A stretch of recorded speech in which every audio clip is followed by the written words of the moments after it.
Hello everyone, welcome back to another Tomato Sauce stream. Today I thought we would start off by just talking about my experience in the Magic the Gathering pre-release that I went to. And to do so we're going to be using my hands and showing off stuff that we got. So first things first, I hope everyone's having a great time. Today we are going to be going over specifically the BANLIST predictions. I want to touch speed a bit. Obviously, we're not like super deep with speed, but I do think speed is still worth covering. But primarily, we'll be focusing on rush because obviously, you know, we do rush here. Shocker, I know. But beyond that, we also want to talk a little bit about like a couple of other little things that are going on. So, for example, there's a couple of other TCGs that I think are worth talking about, especially since one of them is coming out very, very soon, that being Shadowverse. So we'll be touching on that very briefly as well in a little bit. But for those who don't know, I went to a Magic the Gathering Final Fantasy pre-release event on Sunday, and we did okay. We did reasonably well. We did top, which is nice. It would have been nice to actually win the whole thing because first place did get an entire booster box. We did not win a booster box, which is a shame, but we still got a pretty good haul, and we were still quite good or quite happy with how we actually performed. So anyone that hasn't been to a pre-release before, obviously that, you know, there are Yu-Gi-Oh pre-releases. We'll just clear our throat. I haven't been to a Yu-Gi-Oh pre-release in a long time, right? But it's basically the same concept. I assume Yu-Gi-Oh still has pre-releases, right? You get some sealed packs, you open your packs, you build a deck out of what you've got, you play against people like a regular tournament, and then the winner takes a prize. So you don't like take your constructed deck, you have to open packs and build a deck out of that. That's kind of the gimmick of the event, and it's quite fun because you also get to play the cards a little bit early. So first things first, I guess we'll just talk to everyone in chat. We got Ursus in the chat, we got Shoeship Shari in the chat, we got VN Penguin, hello everyone. We have Hikari in the chat, hello Hikari. And as always, we will hit you with the exclamation mark Hikari. Everyone knows Hikari is the GOAT. Is it a hot take to say Dark Galaxy doesn't need any hits? I am... So, if I put on my wish list, is I would like to see Dark Galaxy get hit a little bit. If I go by what I think would be, like, healthy for the game and what I think potentially Konami would do, I actually don't think Dark Galaxy probably needs a hit. But we'll see, In-person Tomato. I mean, it's always in-person Tomato. Now it's just Tomato's hands are more prevalent. That's all it is. We have Waltz Master. Do you play any Magic besides this? So, I play Commander. I play, I want to say, like, semi-casual, leaning towards a little bit of competitive Commander. So not like, we don't play, like, CDH, but we're not, like, super-duper, like, casual either. We're kind of in the middle. Is that Corey in the chat? Hey, other cam, Tomato POV cam. Yeah, always. We got the hands cam. Hello, CZ as well. Welcome. Yu-Gi-Oh! Still is so bad. I've heard people sometimes just play Constructed for pre-release. That's not too surprising. So I used to play a lot back in the day. But back in the day, sets were, like, not built around archetypes. So, like, if you were to play a pre-release of, like, a DM or a GX era deck, generally you'd have quite a good time. But the sets were not built to be drafted, right? So it was always a bit rough. This camera angle looks like Tomato going to be doing magic tricks. Haha. Maybe we will if we got time. Dark Hole device to 1. Maybe one small other kit, but I don't know. I think Dark Hole device to 1. Or another Dark Galaxy put to 2. Would basically fundamentally kind of do the same thing. But either way, that is the change I would like to see. I don't think it's necessarily going to be seeing that. Just because the set's still so new. I don't know if they'll hit any of those specifically brand new cards. But let's talk a little bit about this pre-release before we get onto the restrictions. So first things first, when you get there, you'll give them one of these. So this is Magic the Gathering Final Fantasy pre-release box. And you have to be 13 years to have one of these. Now I will say there was at least one person at this event that was not 13 years old. So, you know, probably cheating. It's definitely illegal. But this is a pretty cool little thing, right? So it had a seal that was on the side, which we had to rip open to get this out. But this is a pretty cool box. So It's very, like, if anyone's played the old Final Fantasy games, this was, like, very nostalgic, right? It's obviously made to look like Final Fantasy 1. It's got kind of that aesthetic, looks like the Pixel remasters. And inside there were some goodies. There was a dice, as well as... I mean, these are just empty wrappers, but... we got some booster packs. So you get 6 booster packs, as well as 6, like, main set booster packs, as well as 1, like, promo booster pack. So... anyone that's played Final Fantasy 7 should recognize this guy. This is Cloud. He is on the front of each of the packs, which is a little bit weird because, like, usually you would see a bunch of different characters, but for now it's just all Cloud. And so we got to open these packs, and then the cards that we got inside we had to build a deck out of. And we were allowed to use our promo card as well. So you got, like, just 1 bonus card, which would have a hot stamp on it. So our hot stamp promo was this guy. So this... is Arden. And Arden is actually a really strong card. So this is a character from Final Fantasy 15. This is one of the primary antagonists. And his effect is actually pretty good. So basically, he buffs all of your other demons, gives them extra abilities. And at the beginning of the battle phase, effectively, you can exile or banish, which is like, it's just Magic the Gathering banish, right? 1 target creature card from a graveyard, and if you exiled a card this way, you get to create a copy of that card, except it's a 5/5 demon. So obviously, because of his other effect, all your demons get buffed. So basically, every turn, you just get to make a demon. Now, this is a really cool card, but we didn't actually use it. We didn't actually use this card because the rest of our black pools were really bad. Oh, if anyone doesn't know, in Magic the Gathering, you will basically build your deck based on the colors. So this is a mono black card, and up in the corner here you can see its cost is 3 black, or 3 skulls, which means you need to spend 3 black mana to play this, and then 5 of anything else. So because of that, this is quite a heavy mono black card, and it's not easy to, like, splash it with other cards. Splashing, by the way, is like when you just use a little bit of another color. Who else do we have? We have Take Pog away from both Galaxy decks. Maybe Majestic, potentially. Is that Grand Harrier in the chat? Hello, hello. Super Smash Brothers is in Magic the Gathering now. Basically, right, there's a thing called Universes Beyond, which lets you, or which allows Hasbro to put a bunch of non-Magic the Gathering IPs in. I think, for the most part, people aren't super happy with it, but at the end of the day, if I get to play with Final Fantasy cards in a game that I already like, I'm not going to say no, right? That's just kind of my viewpoint on it. Overall, I think it's probably a negative for the game, but I can't say no. I can't say no. My favorite edgy boy. Who's your favorite edgy boy? Is it Cloud or is it Arden? Because unfortunately, I've not been very good at reading chat today. Arden is a bit of a weird character. Because I played all the way through 15, but like, Arden, I did not find a particularly interesting character, personally. Cloud. There we go. Yeah, I thought it would be Cloud. Everyone likes Cloud. Who doesn't love Cloud? Where's my Mass Effect one? I mean, it could. It could. Right? It could. We have Warhammer 40,000. Right? We have, what, Doctor Who? Lord of the Rings? So, like, anything is on the table. SpongeBob SquarePants is getting one for sure. They stopped doing different pack art a while ago now. There's just the one because they have different types of boosters and don't want people confused. I mean, that does make sense, right? At one point, there was like 4 different types of boosters per set, and it was getting a bit nutty. I think now it's just play boosters, which are the ones that we've got here. This is, as you say at the bottom, it says play booster. They used to have draft boosters, but I think they got rid of those. And then they now have, like, just the, was it collector's boosters, which are a lot more expensive.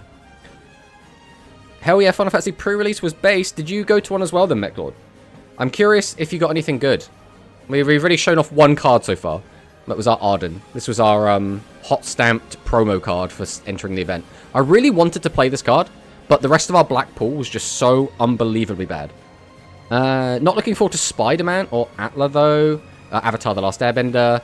Those don't fit with Magic the Gathering nearly as much, IMO. Yes, I agree. So I also bought the Commander decks for the Warhammer 40k. But that's because I am a massive Warhammer 40k nerd.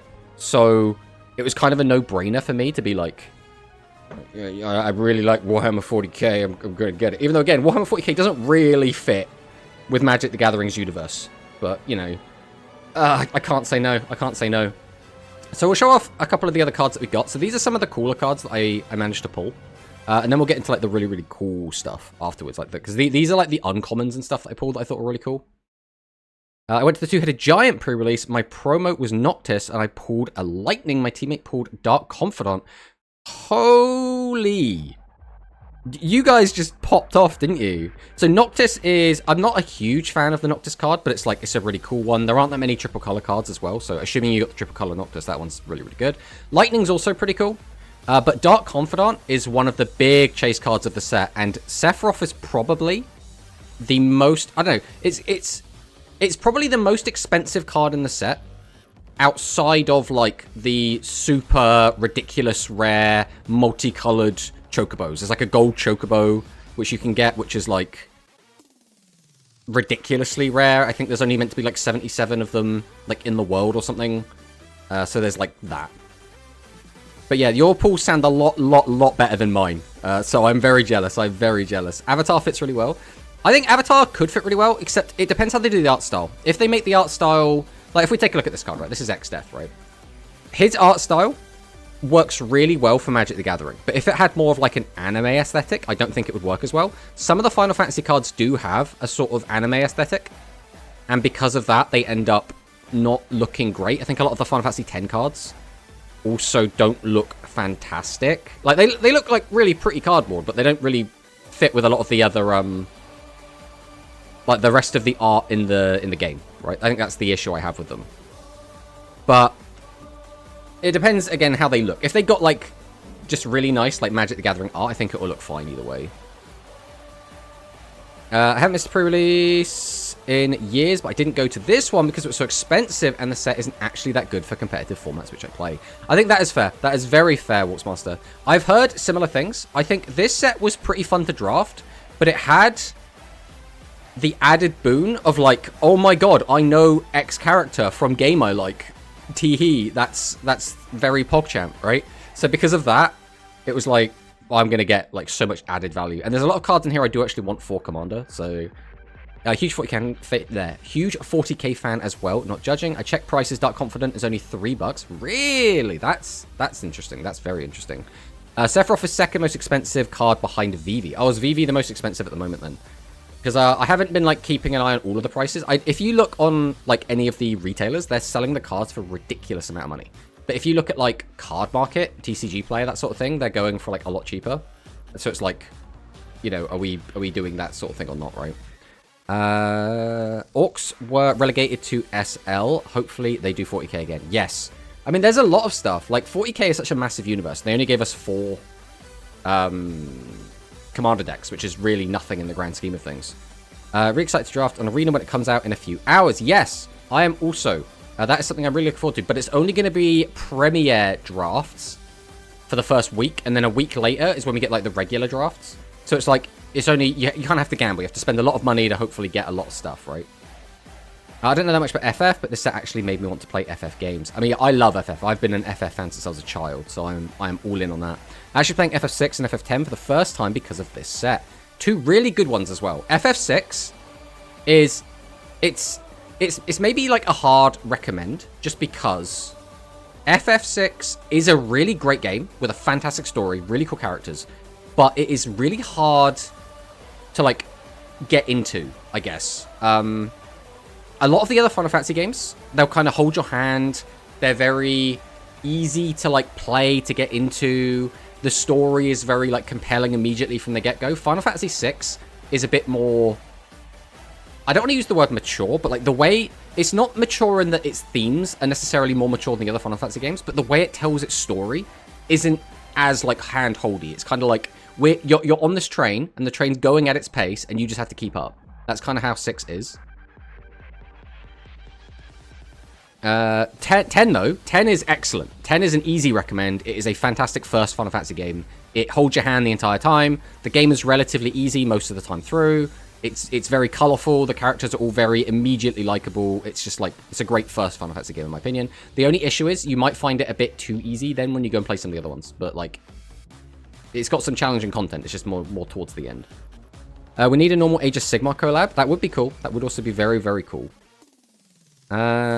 Tactics remake soon. Yeah, I'm also very excited for that. I'm very, very excited. Because I never actually played the original Tactics. I played Tactics Advance on the Game Boy. I never played the original Tactics on PS1. 6 is the best game, but yeah, it's so old now. Yeah, I think, again, I would always recommend 6. Everyone should play 6, if you haven't. But it might not be the best, like, introduction to Final Fantasy. That's my only, like, that's the only warning I would put to it. I did get lost a few times already in FF6 Yellow. Yeah, like, it is a bit much. And there's lots of characters that come in and out of the party constantly, and it gets a bit confusing. I gotta go buy groceries, but I'll definitely check the VOD later to hear your thoughts on FF. Well, thanks for stopping by, Mechlord. Do appreciate it. So I guess we'll talk a little bit about some of these other cards that we got. Again, we got like the good stuff. We got the good stuff here, right? These are a lot of like unsleeved stuff, but this is just like some cool stuff I just wanted to show, right? Where'd you get the mat? This is from Challenger Cup. This is a Challenger Cup mat. Hello, Toti, by the way. Welcome, welcome. My Switch 2 just arrived. Time to re-download everything and then use the shiny new console. Why play to play a 20-year-old Pokemon game and Zelda GameCube games? That's the way it should be. That is the way it should be. So the next card we'll show off is the Emperor of Palamecia. This is the main antagonist from Final Fantasy 2. Again, a really... So anyone that hasn't played Final Fantasy 2, it's one of, like, in my opinion, mechanically, it's one of the worst Final Fantasy games. Like, this is one of the few that I have never actually completed because I just dislike this game mechanically. But this character specifically is awesome.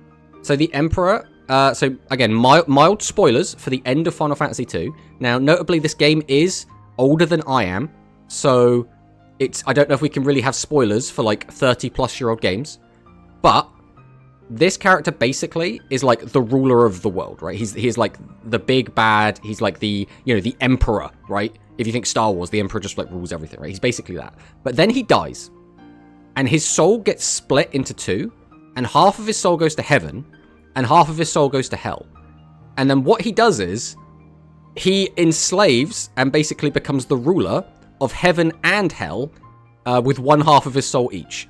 And he just becomes, like, the most, like, badass character of all time. Like, bro is just the strongest because we said so. Unfortunately, this doesn't look like it's going to focus very well on this. Come on, camera, we can do this. So he becomes the Lord Master of Hell. I don't know. Come on, camera. We can do this. We can do this, camera. We can do it. We can do it. We can focus on the card. It's been so good at focusing on cards, but this one it's just not having it. Oh well, it is what it is. But yeah, absolutely fantastic. Then we have a Final Fantasy 12 villain. This is Judge Magister Gabranth. Absolutely fantastic. Again, I have a lot of like fondness for this guy. Too powerful for the camera, apparently so. So, Gabranth is one of the judges from Final Fantasy 12. Again, we're not going to go, like, super in-depth lore on absolutely everything. Also, we are apparently in an ad break. But I have a lot of attachment to this card because he was a primarily... He was a character that I used, or a card that I used in the Final Fantasy trading card game. Because I did also play that as well. But I did really, really like this card. And this card in Magic the Gathering is also really good. That's another thing I haven't really spoken about, is, like, how good these cards are, like, in the actual game. So, these three cards are actually not awful. They're not, like, crazy good, right? They're not going to see, like, a ton of play in terms of, like, competitive formats. But they're very good in, like, sealed, right? So they were pretty good for, like, specifically this. We'll just wait 30 seconds for the ads to go so then we can, like, get back on track and make sure everyone's here. Because I know some people won't like missing bits and bobs. So for now, we will just chill. We always just chill. 20 seconds. 20 seconds. We can do it. We can do it 20 seconds. So what you're telling me is that those cards are card restoration. Kinda, right? Card restoration has, like, some uses. The thing is, in Magic, right, there are a bunch of different formats, right? So, in some ways, you're going to get formats where some cards are going to be really, really good, and then in other formats, they're just going to be, like, really, really bad.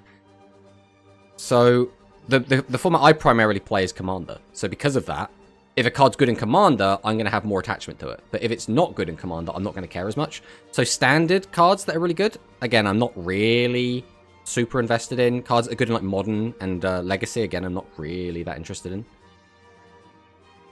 But the next card we'll talk about is Locke. This is one of the primary protagonists of Final Fantasy VI. So you've probably seen this guy already, Waltz. But he is a really cool card. He's not, like, too impressive, but, you know, he's good. I like him. Then we have the primary heroine of Final Fantasy VIII, Rinoa Hartley. So this card actually did me really, really well. So I ended up playing green and white in the pre-release. And this was one of my strongest cards. It didn't come up too much, but whenever it did, it was just really, really good. Yeah, Locke is the goat. Locke is probably one of my favorite characters from 6, along with, like, a couple of others. I don't want to spoil it in case you haven't caught up to some of those characters yet, but... Rinoa, again, not my favorite character from Final Fantasy, but, like, the card itself was really, really good. And we also got Garnet, Princess of Alexandria, who is the primary heroine from Final Fantasy 9. Absolutely love Final Fantasy 9, by the way. It's one of my favorites. And this card is, again, it's not great. The issue with this card is you need to have a crap ton of summons to make this work. And I didn't have that many summons, which was, like, really, really awkward. You should play a real man's Magic format, like Pauper. Pauper is cool. I do like Pauper. And if I was going to get back into anything competitive other than Commander, it would be Pauper, right? But, you know. So far, Sabin is my favorite. Sabin is great. I really like him. I have to do fighting game commands of his attacks. It's really funny. Oh, yeah, his little combos. So then we got these, like, full arts. And some of the full arts are weird, right? They look like this, which, once again, we're struggling with the focus. But so this is Prompto. I'm not a big fan of the character Prompto, but some of the full arts look like this, and they have, like, the number of the game that they're from in the back. So I only got a couple of these, so I thought I'd show these off because they do look kind of weird. This is another one. This is Vanille from Final Fantasy 13. This is actually quite an interesting one because if you summon this card and then you have her sister on the field as well, you can flip the cards over and they become a new card. And they have half of the card each on the back. So here we have just the image and the name, Ragnarok Divine Deliverance. But if we had the other card, which unfortunately we don't have a copy of it, we could put it underneath and make one giant card. I play Pauper for Magic. I use Red-Green High Roll. Red-Green I really like. So for the clan colors, that's Gruul. And Gruul is like my favorite color combination. Red-Green is always my go-to. So these are the summons that we were talking about with Yuna. And basically these are sagas. And so basically it's not an easy parallel. Think of this as like... This is a monster with a expiry date. So after 4 turns, this card just kind of kills itself. But... it's really good. Again, it's just really struggling to focus on some of these cards. Yeah, it's not the end of the world if it's done. But yeah, we needed basically a lot of these summons for our deck to work, and we didn't end up with a lot. We ended up with just the 2 during the draft itself, which was not a lot, because we had a lot of, like, summon-centric cards, and we didn't really have a lot to do with them, which is a bit of a shame. But then we also got some... oh, we don't need to worry about that one. Another full art card, which looked really cool. This is just Ifrit from Final Fantasy VIII. I think just some of the art just looks so good.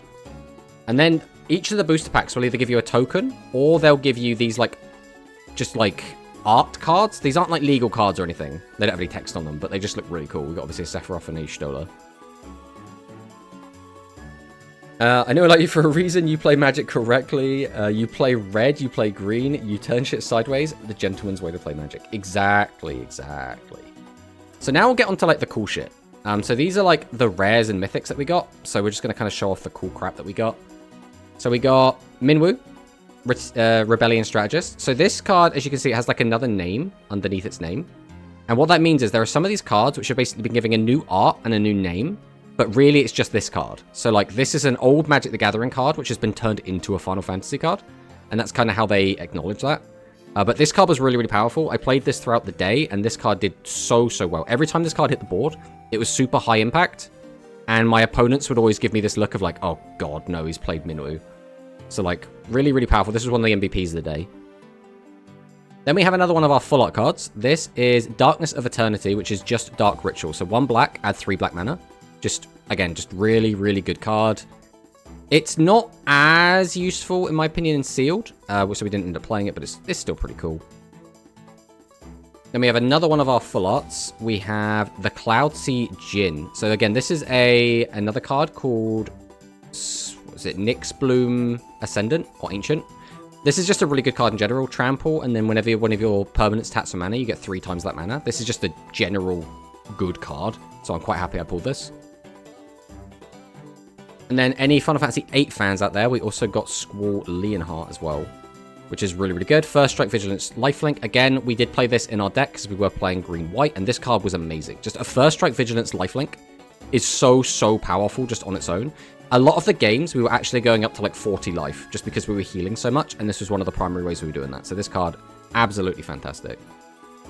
Are you excited for the Final Fantasy Tactic Remastered is my favorite Final Fantasy game. I can't wait. So again, I haven't played the original Tactics. I only played Tactics Advance, and I played a little bit of Tactics Advance. What was it?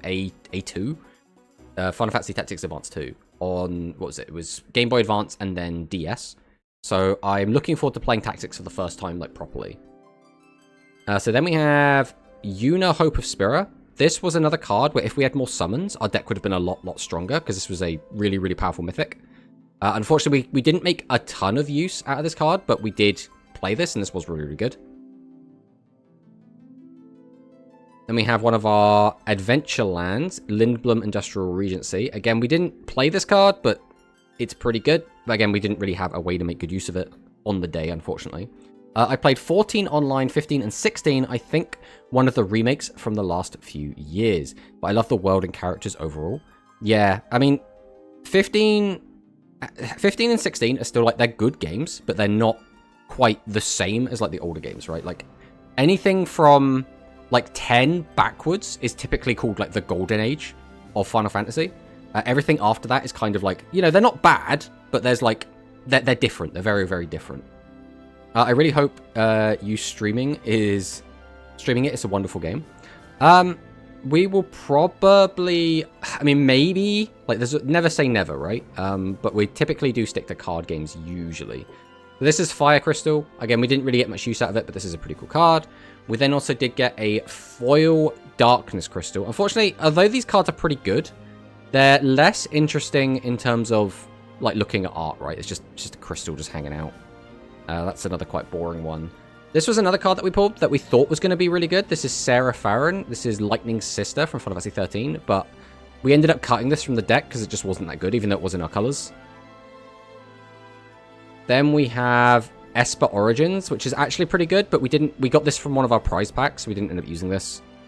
Then we have the big boy himself. This guy was super high impact. So we have Jumbo Cactuar, who, whenever this creature attacks, it gets plus 9,999 power until the end of the turn. Now, you probably noticed the numbers down here are quite small, right? This is a 1/7. So it becoming a 10,007, that's a big number. Now, in Yu-Gi-Oh, we're used to these big numbers, but in Magic the Gathering, that's pretty crazy. So if you give this thing piercing or the ability to attack directly with, like, unblockable or flying, just hitting your opponent for an OTK effectively is really, really strong. And this card did come up quite a lot and was quite impactful. Then from one of our prize packs, we got Gilgamesh Master at Arms. This card is pretty cool just because I like the card in general. But also the commander deck that we're going to be playing from this is an equipment Final Fantasy 7 deck. And Gilgamesh specifically lets you just cheat a load of equipment onto the board, so he's actually going to be really, really good for our deck. So we're quite happy with that. And then another card we got from our prizes is Kuja Genome Sorcerer. So this is also another really cool card, and it's the full art and it's in foil. So this card's got, like, added value, which is nice, I guess. At the beginning of your end step, create a tapped 0/1 black wizard token. So every turn you get a token. And those tokens basically let you burn your opponent every time you cast spells, which is just really, really good. And then also, you know, it also has a back side of the card as well, which I think is a little bit worse, but it's still pretty good. Triple Triad Stream win. So we did actually, surprisingly, get the Triple Triad card. So this is also actually a really good Magic the Gathering card. So we're very, very happy that we got this. But yeah, we got a lot. We got a lot of interesting stuff. Unfortunately, we can't really do Triple Triad on stream. That's not really going to be a thing, but branch to non-Yu-Gi-Oh games. I mean, we've done a couple of non-Yu-Gi-Oh games in the past, right? But this was the last card. So we were, at the end of the day, I looked through the cards I had, and we did quite well, right? We did reasonably well in the tournament, but we didn't really pull any of the big chase cards, right? We didn't pull, like, Sephiroth we really wanted. We didn't pull Buster Sword, which is another card that we really wanted. We didn't really get any of, like, the big high-value cards that we were really after. And I was a bit like, you know, I did quite well. I had fun. We got to meet a lot of new people. That's always a great time. But I really wanted, like, one of the chase cards. And our last pack that we opened, our last prize pack, we got Vivi. Now this, as Metclaw was saying earlier, is probably one of the most expensive cards in the set. Now, there's going to be different versions of this, like the foil will be worth more, the full art will be worth more than that. If there's like super special rarities, like there's a Chocobo, which you can get like the gold Chocobo version, that's going to be worth even more. But like in terms of like individual cards, this is one of the most expensive cards from the set. So we're very, very happy we got this, as well as Vivi is just a fan favorite. Everyone loves Vivi. He's one of the characters from Final Fantasy IX. Usually, like, people should see this art and probably recognize it from somewhere, whether it's merch or from the games or something. But Vivi is absolutely fantastic. It's also a really powerful card, as well as just being a really cool card. So I was very, very, very happy we pulled this. This is kind of like the jewel of our collection now. And that's kind of it for talking about these cards. But yeah, we went in. We had a great time. We got to, like I say, meet a ton of new people. Got to have just a great day out. It's unfortunately that it wasn't at... It was during the World Championship Qualifier weekend, because obviously it means we didn't get to play much World Championship Qualifier, but we had a great time doing that anyway. He doesn't play blue. Alright, so now we'll put our camera back, and then we'll go back to like talking about Yu-Gi-Ohs. Well, we have a little tiny bit more to talk about before we do onto that. So we'll go onto this quick. I will faff about and put my stream setup back to how it is supposed to be. And then we'll go from there. Yeah, it was a bit of a shame, because like after finishing it, I was like, I want to do another draft. But we can't do another draft because there aren't any more drafts for now. Which is a bit of a shame. And then we... Oh, almost. Almost got it on the first try. Alright, how's that? That looks pretty good. Hello, everyone. It's my face. It's back. My hands were the center point of attraction before, but now my face is back. Hello, everyone. God, even his hands yet. Hello, Manicist. Welcome back, my friend. I hope you've actually been having a good time, my friend, because you've been very, very busy as of late. I hope you're not too busy. I hope you are taking care of yourself. And hello, Dwan, as well. Welcome. Limit 0, Winder, Rush, Orcust.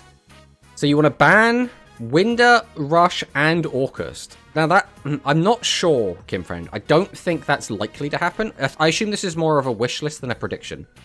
Winder to 0, I would like to see, personally. I think it's not quite as easy as just, like, ban Winder. Because there's, like, it's, like, attached to the skill and stuff, right? So they're going to have to, like, do some faffing.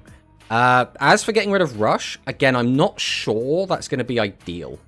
I think a lot of people probably have a bit of an issue with that, but you never know. And then Orcust is an interesting one, because Orcust isn't even, like, super popular, so it's curious that you really want Orcust gone.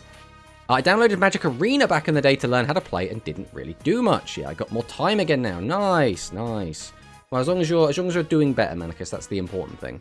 Yeah, I actually did install Arena again just to play Final Fantasy on there, so I have got that on the go now. We're going to be playing some of that. We're going to be doing some of the drafts on Arena again. I'm really looking forward to that.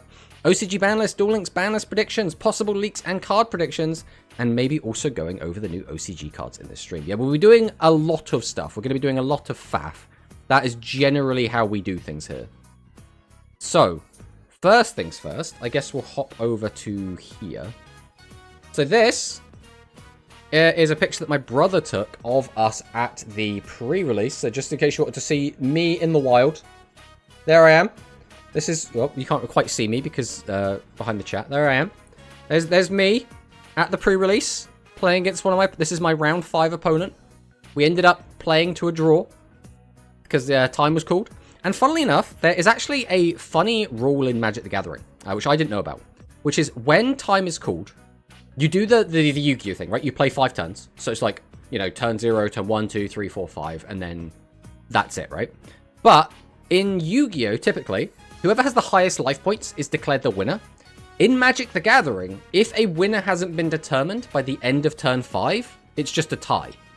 So it just goes down as a tie game, which is very interesting. Because that wouldn't, like, fly a lot of the time, especially, that obviously wouldn't fly in a knockout tournament, right? Like, single elim. But it did create some, like, interesting dynamics, let's put it that way. Yeah, because the Yu-Gi-Oh rule is stupid. I think, though, there is ups and downs, right? So I had 2 games end at time, right? And one of the games, I was at 38 and my opponent was at 2. And I just couldn't quite sneak that damage in. But, like, my opponent was going to deck out in a few turns.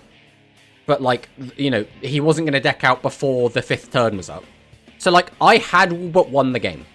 But because of time rules, I didn't win the game, which kind of sucks. And then in the other game that went all the way to time, it was still kind of up in the air. My opponent clearly had the advantage. He had slightly higher life points, but I had a life point gain card in my hand, so I could also just get my life higher than his at the end of that. So if it came down to life totals, I would have won both of the games.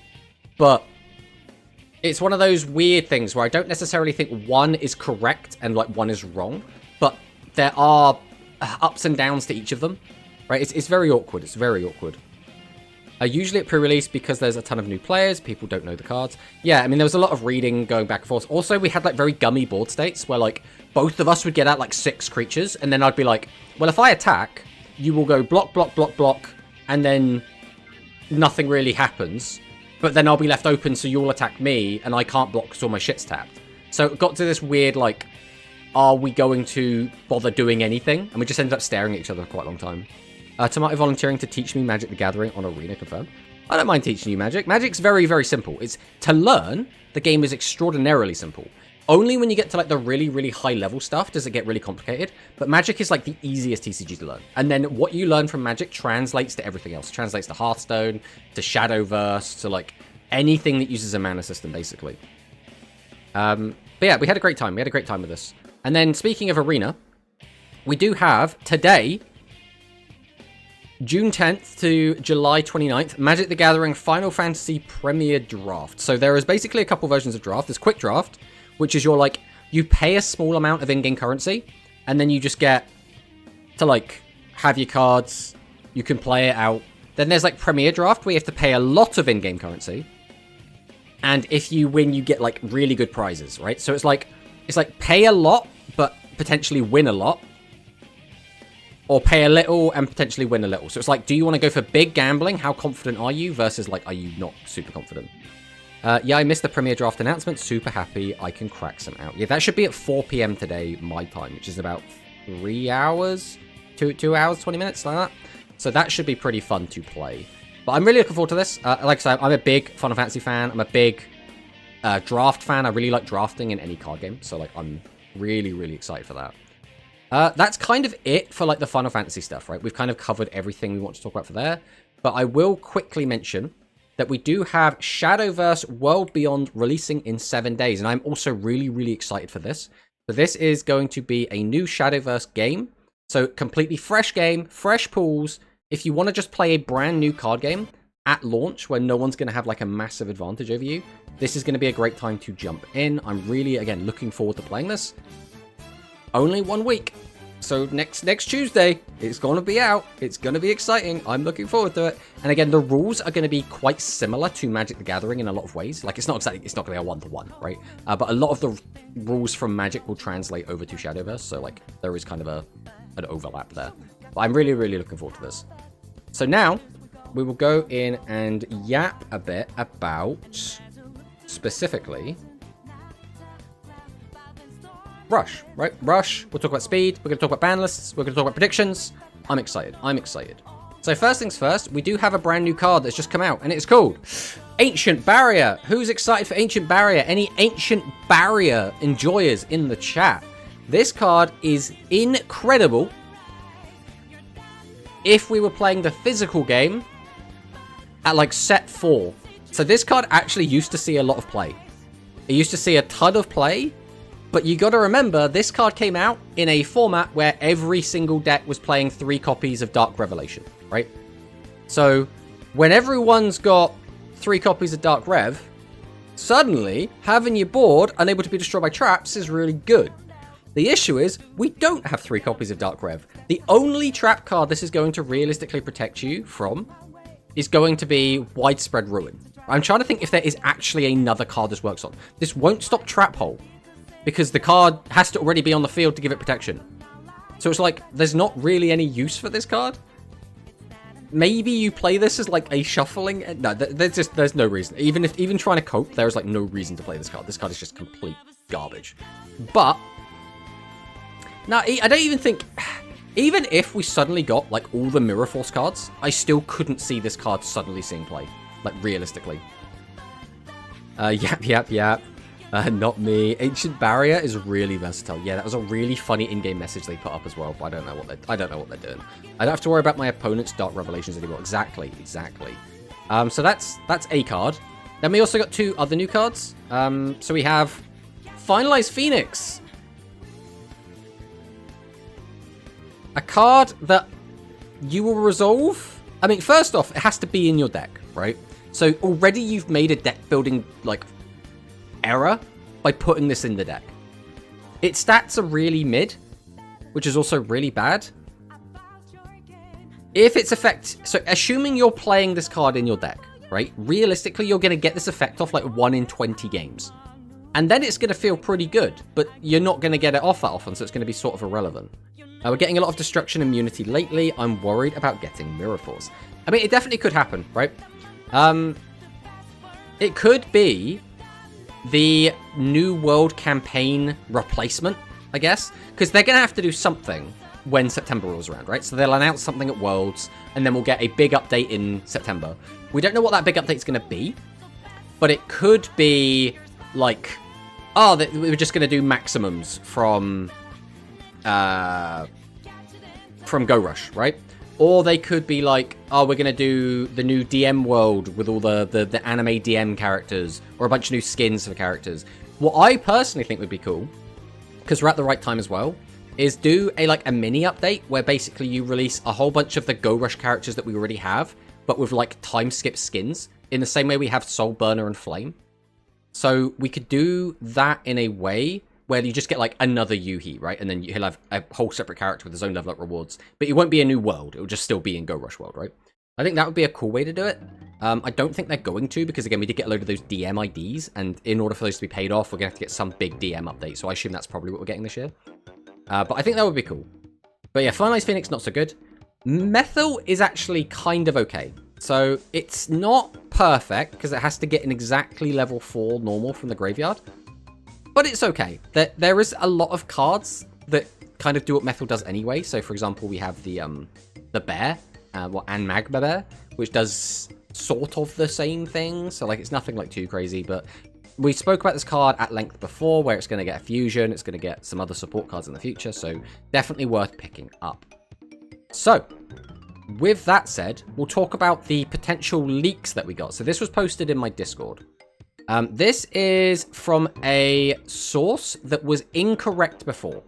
So do not put much stock in these leaks, right? I'm going to say that right now. Do not suddenly be like, oh, we're definitely getting all of these cards. But these cards have come from somewhere, right? So it's interesting to look at them. It's fun to speculate. So, you know, we're not announcing these cards are definitely coming. We're not saying these are official leaks. These are cards that have appeared from somewhere, from an unreliable source. I thought it would be fun to talk about them. So obviously we know that we're getting our baseball boy, right? We know we're getting our home run hitter. That's happening. We don't know if he's going to be UI. Probably will be a UR. But then we have Animagica Leader. Now, Animagica Leader on its own is fine. Animagica Leader could come to the game and wouldn't cause any issues whatsoever. The only reason Animagica Leader becomes somewhat decent is because of the rest of the low-level Animagica cards that are released later on, which can abuse the fact that she can bring them back. Just in a vacuum, Leader is kind of whatever. It's not going to do anything, right? So don't be like dooming, like, oh no, Animagica's coming to the game, it's too early, it's insane. Now, these two cards came out really early, and there's another Animagica card down here, by the way. I can't remember what this card's called, but I remember what it does. But yeah, we have, like, these two are not going to break the game in any meaningful way. I guess we'll talk about the other one as well. So this is a really good, like, fixing your hand if you're playing light. This card might actually see play if you're not locked into, like, a specific type. Because it lets you, I believe it's like, you get to reveal light monsters in your hand. It might only be high-level light monsters. Then you get to draw that many cards and then put the same number of cards back into your deck. So, like, it's not anything super crazy, but it did see a little bit of play, I believe, when the Prime cards came out. So, not bad, not bad. But then we get Cyber Dragon support. Now, Cyber Dragon support is something that could be dropped at any time. We can't really predict Cyber Dragon support, because for the most part, when we make predictions, we're doing it based on either the order that cards released in the TCG, or the OCG, or we're making predictions based on the order that stuff happened in the anime. And so because of that, it makes it really difficult to do cards that kind of got released sporadically in the OCG and also that don't have an anime counterpart. So, I can't remember what this card's called now. This is... What is this card called? It's Cyber Processor, I think it's called. This card is actually really, really good. So when Cyber Dragon initially released, it wasn't very strong. But then when this card got released, it was the consistency tool that really pushed Cyber Dragon over the edge and let it become a real deck. So this card can be special summoned if you have a machine monster on the field, I think. Then its effect is that you can send any card on your field to the graveyard, bring back a Cyber Dragon from your graveyard, and this card's name becomes Cyber Dragon. Gardener is the name of the small Animagica. Is it called Gardener? Is this one Gardener? I was going to say Gardener's the one with the shield, right? That brings back the equip spell. I can't remember what it's called. I mean, we could look it up, right? We have the technology. I assume it will be on here. This one. It's Animagical Witch. Yeah, so reveal it to 2 level 7 or 8 light attribute effect monsters from your hand to your opponent. Draw cards equal to the number of monsters revealed to be meet the requirement. Shove cards from your hand to the deck equal to the number of cards drawn by the effects. It's basically exactly what we said. But it's pretty good. And then obviously Leader just brings back 2 level 4 monsters. Again, it's not anything like crazy. It's OP. Like, I don't even know if it's OP now, but like this card is good, quote unquote, because you can bring back the low levels that boost like attack, that boost level, that gain special effects. So like without these lower level ones, Leader's kind of whatever. A lot of cards of Baseball, Sidra, Royal Rebels, some Pyrochemy cards, and 2 Animagica cards, exactly. But yeah, Processor is, like, it's good. I think, though, we're at the stage where if you don't have a really good skill, your deck has to be unbelievably good to compete.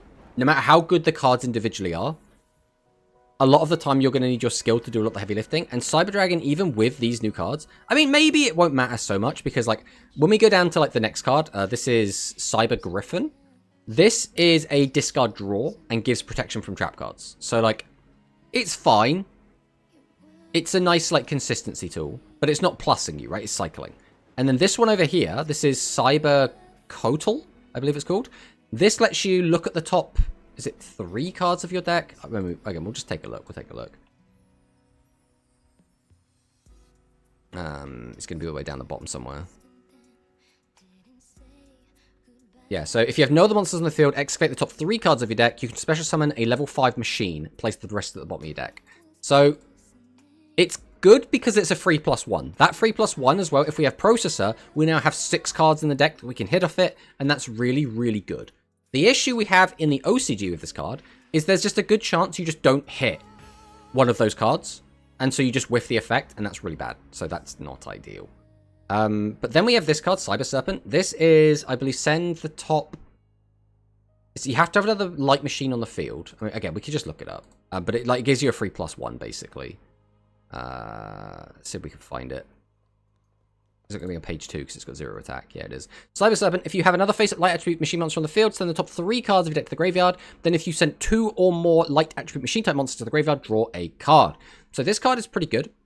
The downside of this card is, 1, it has 0 attack, 0 defense. So sometimes you'll summon it, you have to have another monster on the field, activate its effect, and it'll whiff, and that immediately sucks. But also, even if it hits and you get that draw, if you don't have a way to get this off the board by like tributing it, it also just gets stuck as a 0 attack on the board. So it's a little bit risky sometimes. Obviously, if your opponent's playing piercing or battle-changing positions, like, for example, right now we have like Meteor Charge, we have Leica, this card's also going to get absolutely bullied. So, can be a bit awkward, pretty nice, but also unrealistic. Too many URs. So first off, I will say, that was mentioned before in the last time they posted it, that the rarities aren't like anything. Apparently, when cards are put into Duel Links, like initially, or whatever, when they're on like the back end, they are not given a rarity. They default sets them to UR. So these cards all being UR, this is not like these are all URs. This is like, they don't have a rarity set at the moment, so they're just been automatically given UR. The only example, like others, are when they have actually been set with a rarity, like this one is an SR because it was designated as an SR, right? Leader could be okay for Matarian, but can't be played with script. Yeah, exactly. But I mean, we might get new skills, right? But yeah, this Cyber Dragon stuff looks pretty cool. I mean, we have got, again, potentially 2 ways to plus, which means not having like a really, really good skill might not matter so much. As well as the fact that we do have some other good Cyber Dragon cards, like the new Cyber Search Fusion, like that could potentially come out as well. The Royal Rebel stuff is interesting, just because there isn't really a new big boss for Royal Rebels here. Like, we've got No Wave, but we don't have any of, like, the other actual good boss monsters, which makes me think that even though it's quite a high and right reasonable to think that we might be getting some of these cards, you know, where's Hard Rock, right? Where are the other boss monsters at? The other thing we were talking about before, because we did speculate that we might be getting some of the Psychic cards, and we do have the Chemical Cures, and Chemical Cures would be a really great addition, because we were talking about anime-wise, it would make sense to release the baseball stuff alongside Royal Rebels and Psychics, and obviously this leak is kind of adding to that, right? So there is some potential there. Then we got more Pyro stuff, which again would make sense because we're just getting the Maddox rerun now. So like maybe they give us more Maddox support. The only weird thing is we're only getting these 2 cards in here. But again, there could just be more, right? Well, I guess we got this guy as well, Nitro, which is kind of whatever. But more than anything, I think this wouldn't be absolutely everything. This could again just be someone's like elaborate like hoax. I would just put this together, but it's interesting to talk about, right? It's still interesting to speculate on it. It's still interesting to speculate. So now, I guess we're going to talk about predictions. So, as always, we're going to have our list of predictions over here. This is our current list. I don't know if this has been updated at all yet. We'll just leave it as it is for now. So this is our current list of stuff that we'd like to see, stuff that we think is going to happen. So, I guess the best place to start is going to be, you know, taking a look at some of the best decks, right? So if we go and take a look at the stats, we can see over here that Light Galaxy had 83 out of 114 decks in the top 100. Then it was Dark Galaxy with 17, then Chaos Galaxy with 9, which is basically just the 2 above decks, right? Then Seven's Road, Void Velge, right? So Void Velge, this is like Chrysay or Turbo with Tearfing. So that's just kind of cheese OTK. Sevens is obvious, you know, spellcasters, right?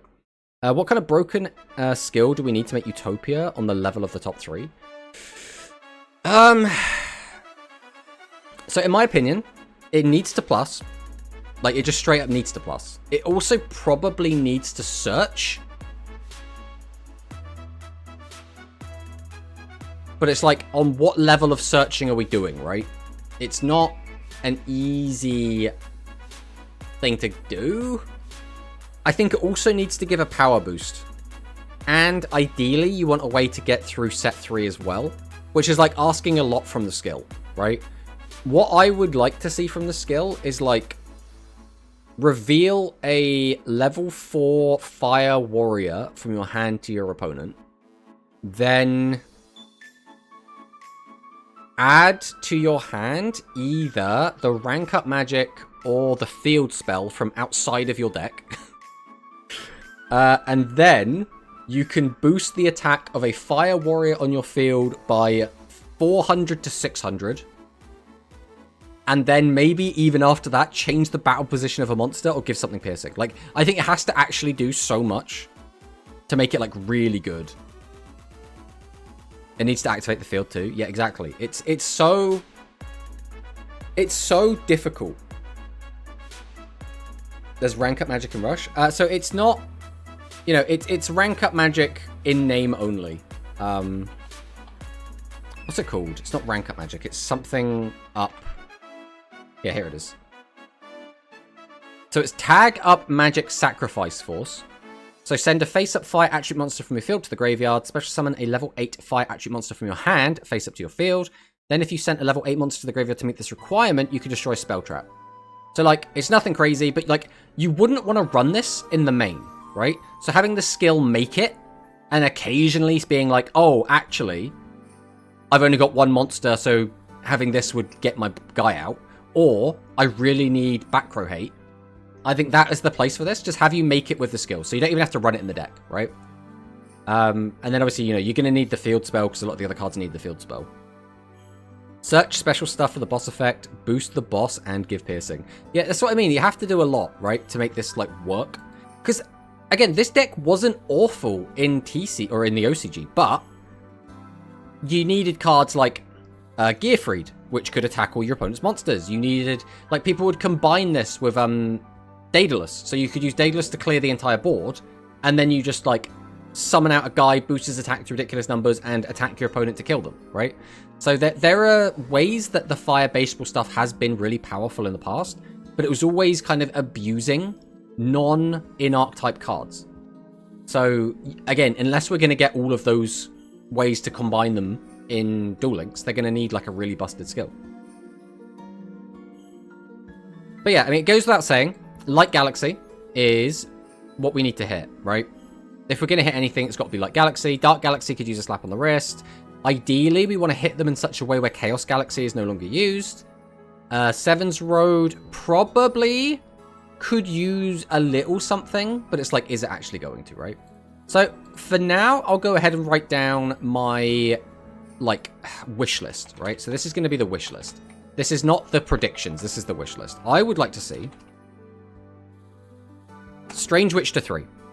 I think this would just stop the Spellcaster players from playing Ghost Cyclone. It's not like a huge nerf, but it's like a little bit of a nerf. It's just like, could you just stop having access to limit 3s? Some people were also playing this with XQT Riding, so like it would put a stop to that as well, which is like, it's not like a huge deal, but like it would theoretically stop some stuff going on there.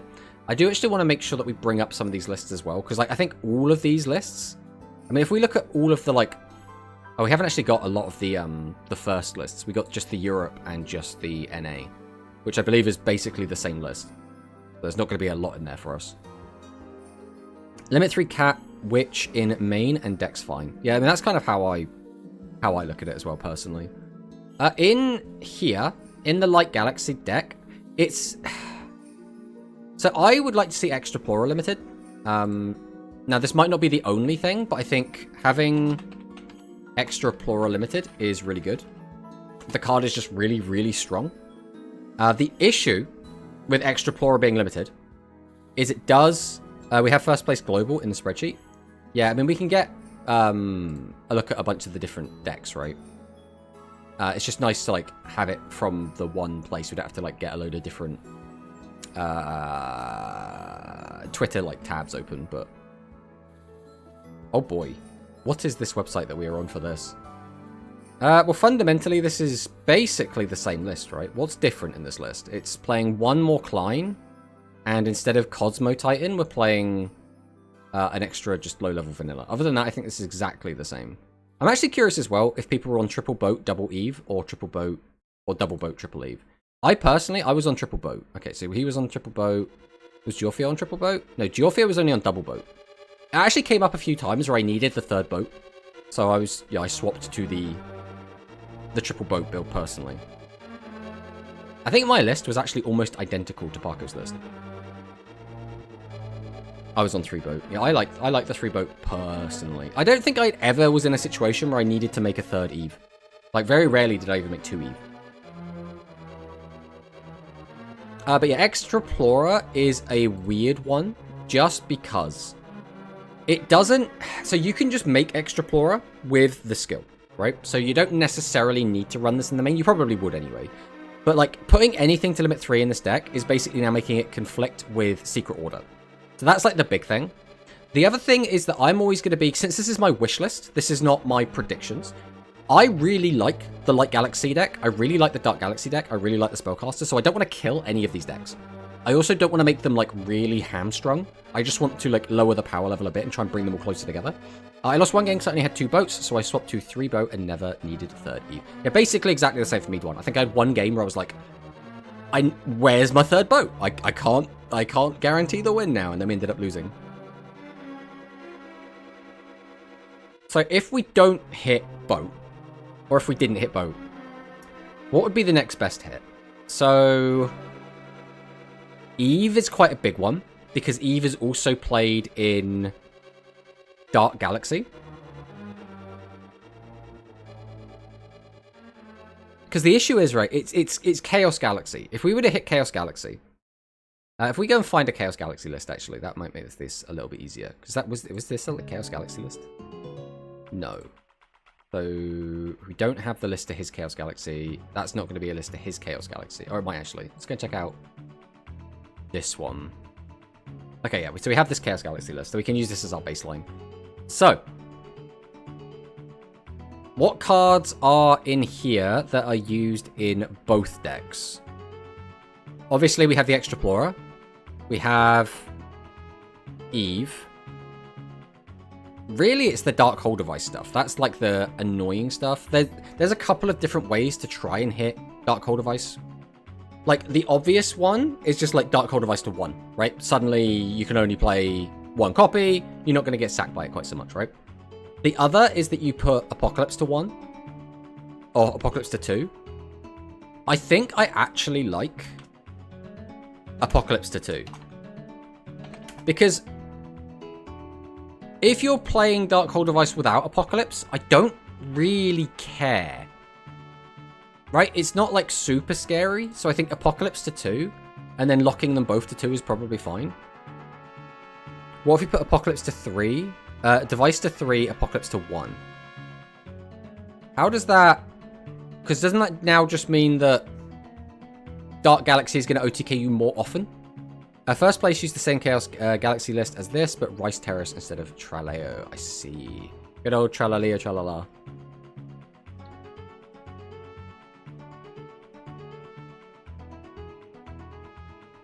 So yeah, I'm not a big fan of that suggestion, Manicus, personally. Because again, the whole point is we want to not have people randomly die to Dark Hole more often. They can't play Cry with Dark Hole Device.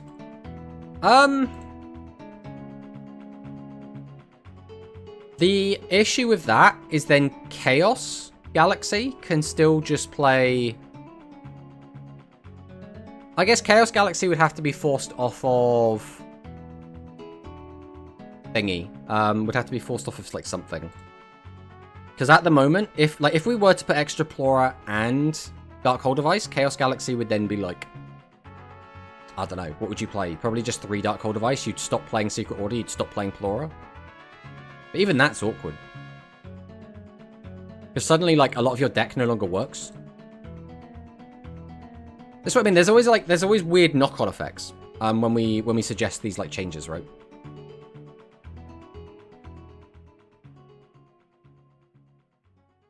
Because again, the only thing I don't think Dark Galaxy needs anything more than basically limiting Dark Hole Device to a single copy. I think that is fundamentally what I want. Ah, we're at another ad break as well. Bloody hate ad breaks. Well, we'll probably just vibe for a bit here. But yeah, the fundamental thing that I want, I shall just write some notes over here. So I want Dark Hole Device to be less impactful. That's what I want. Like, from Dark Galaxy. Didn't use Secret Order and the third line egg. I see, okay.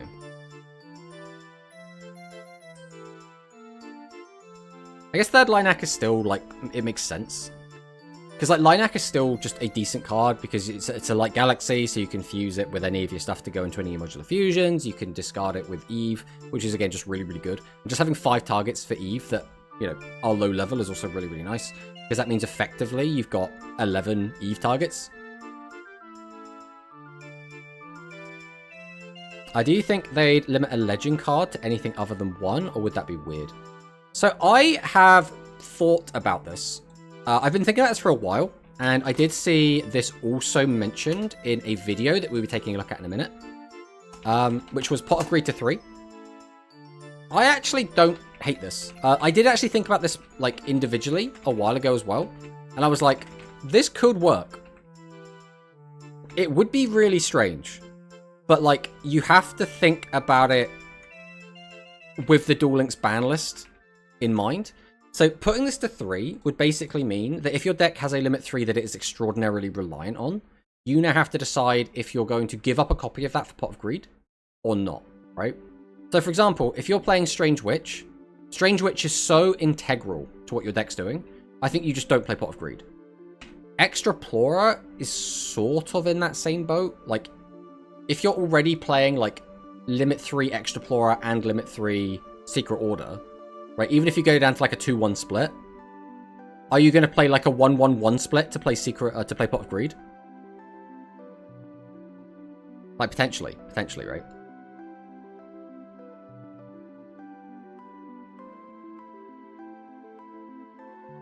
So, overall, I think Apocalypse to 2, I do actually quite like.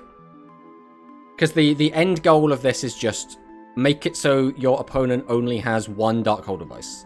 That is the goal of Apocalypse here, right? The downside to Apocalypse to 2 is sometimes your opponent might now just opt not to play Apocalypse, just play 2 Darkhold device, and then go all in on, like, Theogonia into Darkhold device, which would be, like, mildly annoying, but, like, probably fine. Hi, Tomato. Don't worry, I'm here. Hello, Victor. Welcome on in. Hope you're having a great time. You've caught us just going over our wish list. Not our predictions, but our wish list for the limits. I don't really know what else I would change, to be honest. Again, we're working not within the realms of, like, likelihood at the moment. We're just working in the realms of what would I like to see changed. Light Galaxy, I think with a single limit 3 is probably fine. I don't think we need to, like we said, I don't think we have to absolutely murder the deck. So I think this is probably fine. Like, is there anything else that's, like, super problematic? Like, this hits every single deck in a meaningful way, addresses the most frustrating part of each of those decks, and is quite concise. I actually think this looks pretty good. Like, you could maybe make an argument for limiting to something from Light Galaxy, but I don't think it's necessary. So I think I'm actually quite happy with this. I don't see Apocalypse being limited to. So if Apocalypse isn't limited to, right, because again, the reason is, again, we have it written over here, Darkhold device to be less impactful. I would either want Apocalypse limit 2 or Darkhold device limit 1. Either is fine. The whole point is make it so your opponent is only playing one Darkhold device. That is the goal. It's a good idea to mathematically, but I think the optics of it mean they'd be unlikely to do it. Oh, yeah. I mean, again, Apocalypse is... I mean, what rarity is Apocalypse? It's like a... Is it UR? Where were we?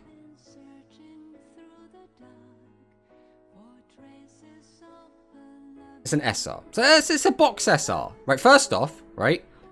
It's a brand new card. It's not getting hit. It's not getting hit, right? The chances of a brand new box card, even if it's not a UR, getting hit, I think is still very low. It's very, very low. That's why this is our wish list, right? Again, we're going to have our predictions over here. What we actually think is going to happen is going to be over here. It would also be nice if we could spell the word predictions.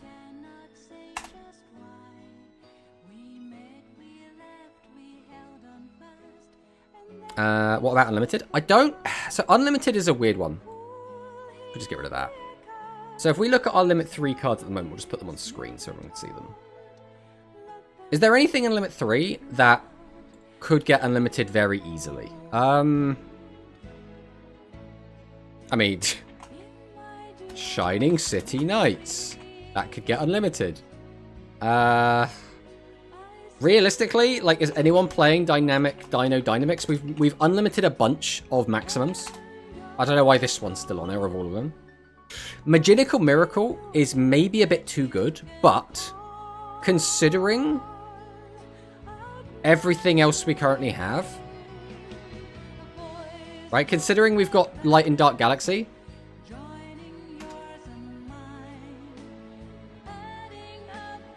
you know, I'm just saying.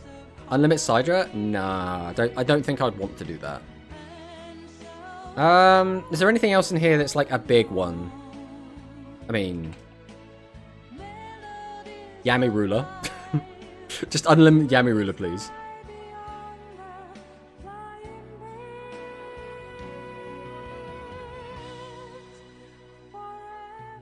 Unironically as well, I think Ice Pop Bear could get unlimited at this point.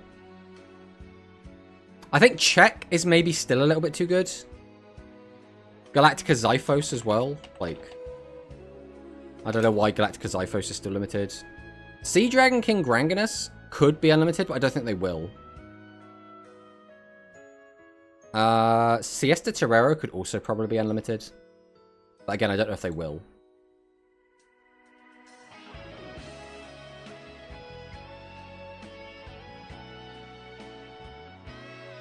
Unlimited Star Restart? What? Let's have a little think. What would unlimiting Star Restart do? It would reintroduce it to decks. I mean, what were the decks that were abusing it before? It was Psychic. Were Dragons even playing it? It was Metarian. Why is Blue Fang even there? It's not even good. It's because Blue Fang will eventually be good. So I guess they like very, very, very preemptively hit it and they just don't want to take it off. It's because what it was, right? All right, I will tell you. I will tell you why Blue Fang is limited, right? Because Konami hate hitting a box UR, right? They hate hitting box URs. So because they knew in the future it was going to be a problem, they hit it so early, so they retroactively in the future don't have to go back and hit a box UR. That's why. That is the exact reason. Why talking about Rush ban list? Because we're going to talk about both. We talk about both. Gaia? You want to unlimit battle-tested Gaia? Yeah. I mean, is Gaia going to do anything at this point? Hello, Bonkai. Welcome. I think battle-tested Gaia could probably be unhit. Like, what are we doing with battle-tested Gaia right now? Even if this card is unhit, with the skill being as shit as it is, and only having one Conqueror of Champions, does anyone give a shit? Ban Apocalypse? Nah. I like it being in the game, I just don't like it being as powerful as it currently is, right?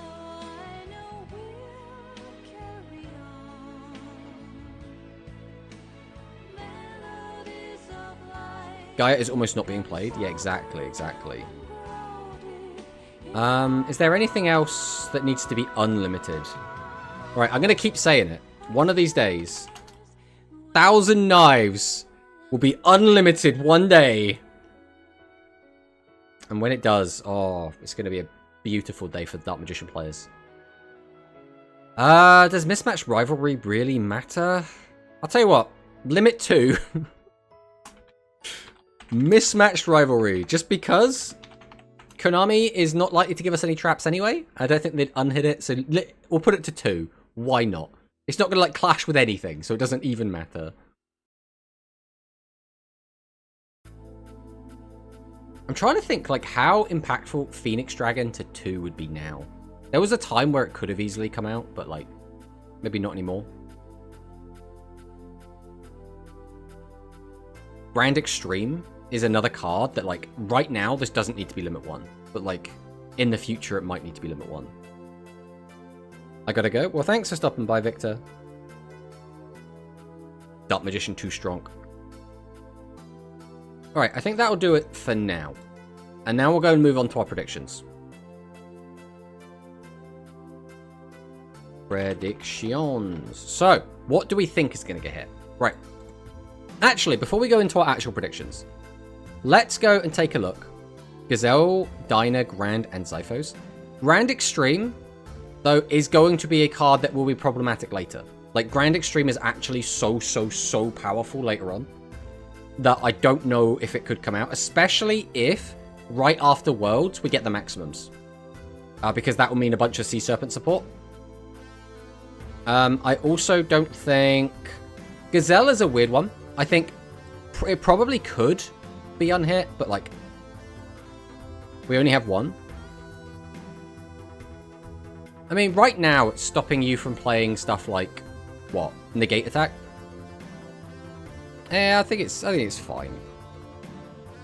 But I would now like to go and take a look at a Milanesso Odo video. So, you know, y'all know Mila. Mila is a fantastic member of the community. He was a member of the Rush Rivals, and he makes some really cool content. But we're going to subscribe to him on this account. This is our This is not my primary account. This is my VOD channel, by the way. We are actually subscribed to Mila on the main account before anyone starts freaking out.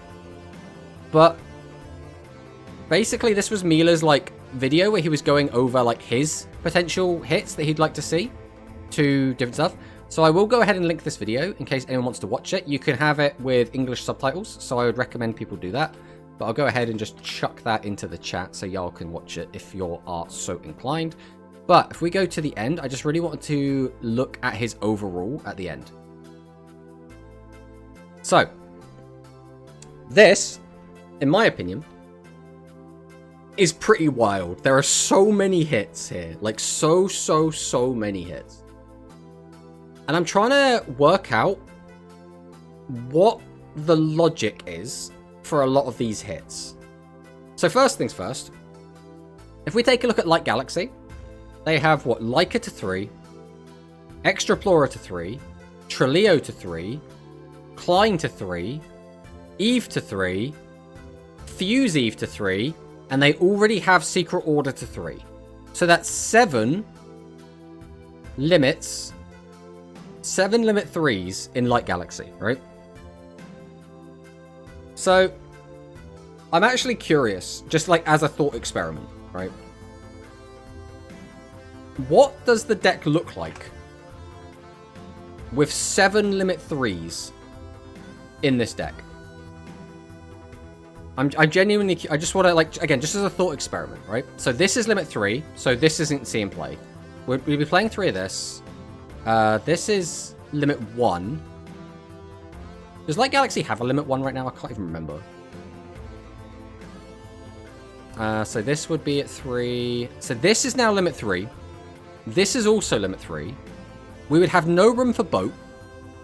We can still play some of the other boat. We straight up can't play this boat anymore.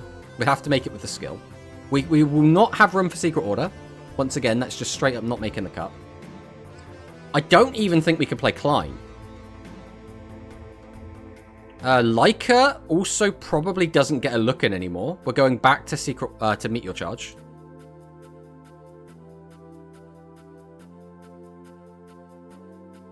Trileo probably now doesn't get a look in. I mean, out of the limit 3s, what are we playing? If we go back to here. We're probably not playing this. We're probably not playing this. We're probably not... Is it double Eve? Is it just double Eve and then like 2-1 split of Eves?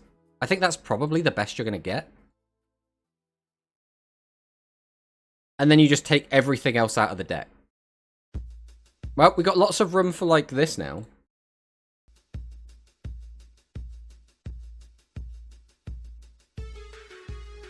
I think it's because Galactica Order Light Galaxy. I think it just becomes Galactica Order. I mean, potentially. There is definitely a chance that is just the way it goes. The thing is, like, even this, like, because at this point you'd be basically forced to play this again. 1, 2, 3, 4, 5, 6, 7, 8, 9, 10. Well, maybe you wouldn't. Maybe down to like 9 would probably be fine. The thing is, like, what even is the main deck anymore? So if we go, what, Light, Galaxy.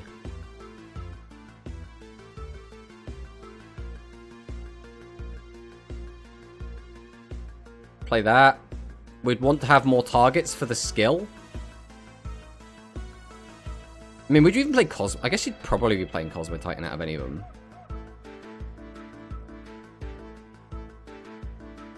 Traveler? Yeah, I definitely could play Traveler.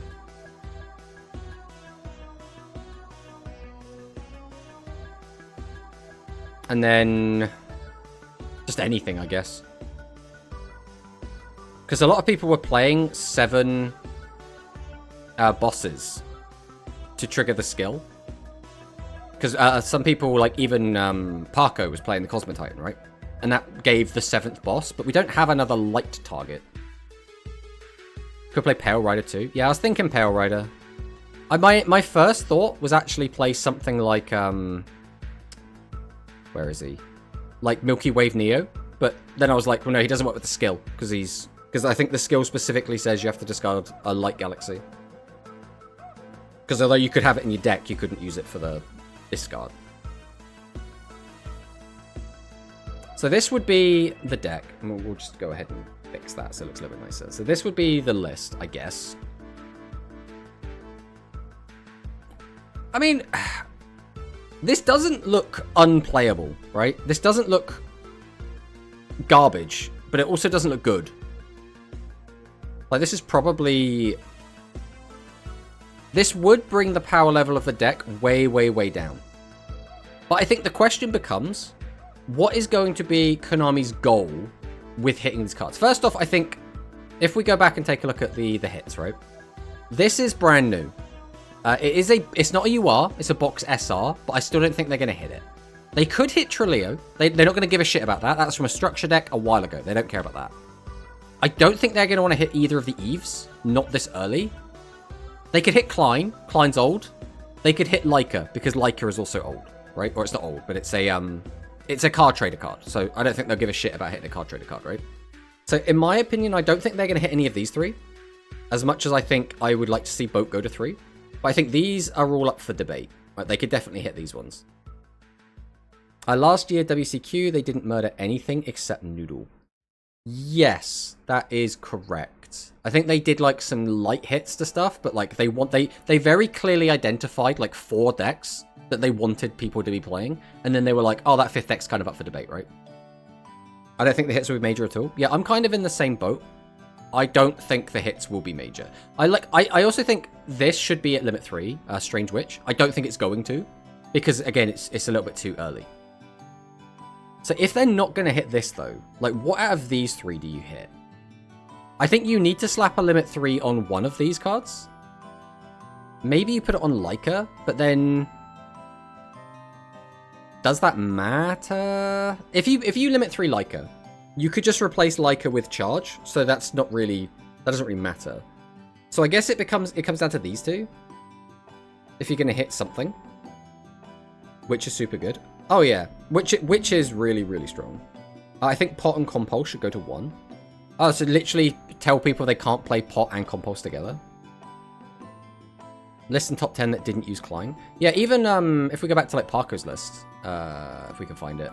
Parko was on 3 Klein. We had 2 Klein on Giorfio. So like some of these lists were just not on Klein. Was this one on Klein? Yeah, this one's not on Klein. It was just playing the Strange Traveler instead. This one was on 3 Klein. This one was on 3. So like, it's one of those things where it's like you don't need Klein, right? Like the deck will work without Klein. It's just a nice consistency tool. Which is then like, do you hit Trileo? Because I think, again, you don't need this. You don't necessarily need this. And then this, you can just replace with Meteor Charge. Maybe Trileo is the hit. But even that, I don't know. I don't know how I feel about that. I don't know if Trileo is going to get hit. Why is the text in white? There we go. I don't know if Trileo is going to be the hit. I don't know if it will. Can't play Negate with Pot then. So in terms of the Pot and Compulse to 1 thing, I personally would not want to do that because I would rather maybe we put Compulse to 1. Again, why is all of the text here in white? What's going on there?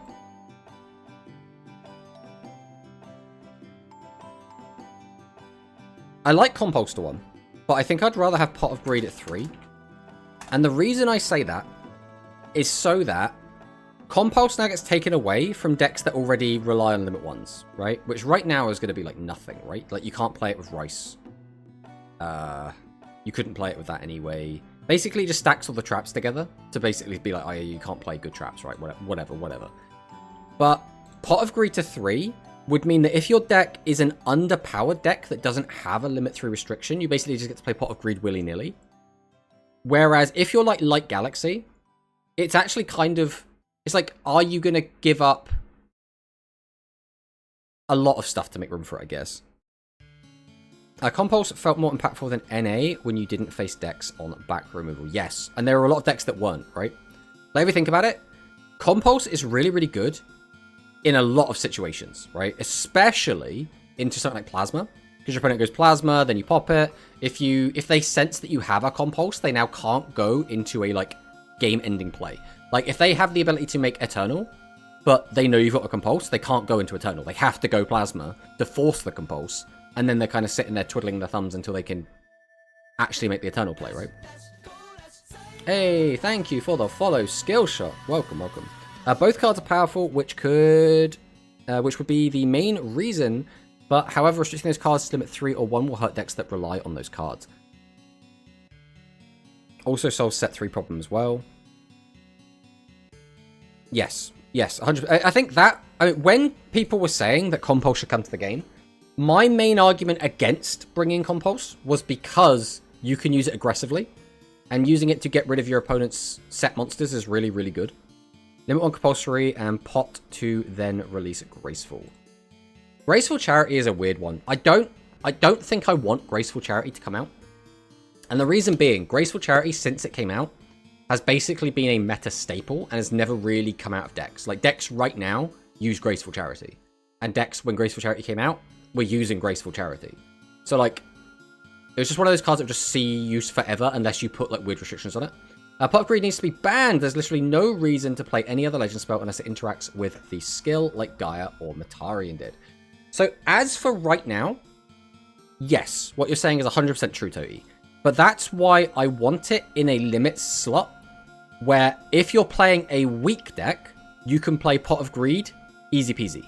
But if you're playing a strong deck, playing Pot of Greed now requires you to sacrifice something, right?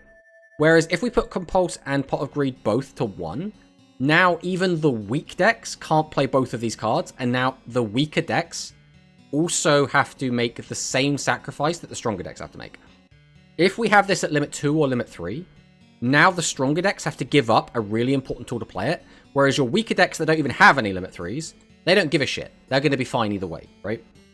Now, there's going to be some stuff that's going to get caught in the crossfire, right? Dragius is on limit 3, so dragons are going to get hit. I have no love for the dragon players, so they can just eat shit, right? Extra Plasma to 1? That is an interesting hit. So the logic there, I would assume, Quantum, is that you would like to force force Light Galaxy players back onto their back row hate, which would then fatten up the amount of spell traps they're running. You also give them a limit 1, which will hard restrict their trap card. Because if Compulse goes to 1 and Plasma goes to 1, that would mean they have to play, what, Widespread Ruin or Trap Hole? Wait till Martin. Miss Martin will get caught if the pot to limit 3. Oh no. I disagree with the ban. I need Pog because it's the only good legend spell on my speed account. That is true as well. Pot of Greed is also really, really, really helpful for the 0 gem accounts. Still no speed talk? There's a lot of rush to be going on. And also, our speed talk is going to be very, very brief because I'm not, like, super indoctrinated, right? Also, I think going into multiple Plasma is bullshit. You know, you are selling me on it. Let's put it in here for now.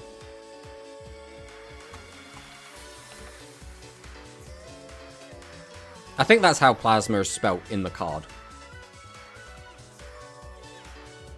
The more I think about it, the more I think it's actually not a bad hit.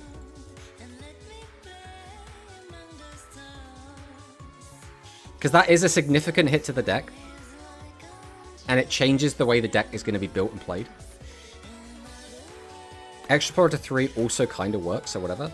The other thing to take note of as well is that Extra Plasma is a box rare, whereas Extra Plora is a box SR. And just going by how Konami likes to operate, I think they'd rather hit an R than an SR.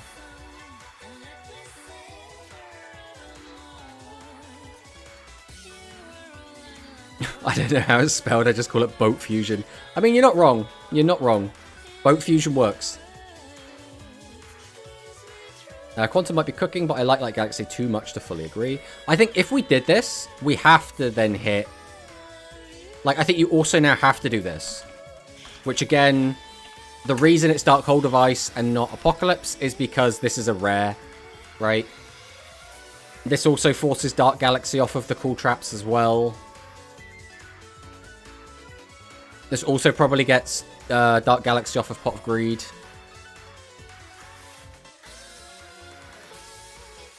I mean, Dark Galaxy probably doesn't need anything more than that, to be honest.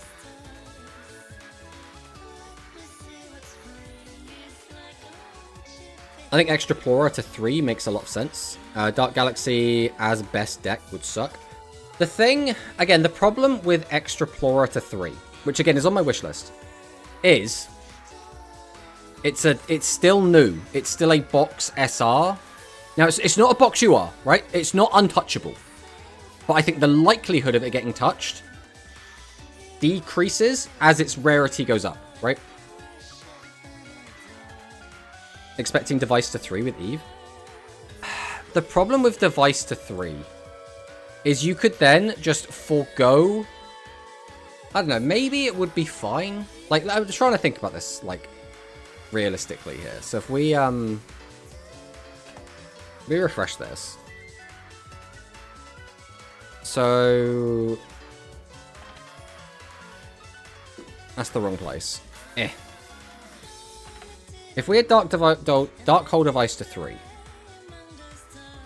and we're just going to play 3 copies of it, right? We now don't play Chrysaor, right? We're now playing Requiem.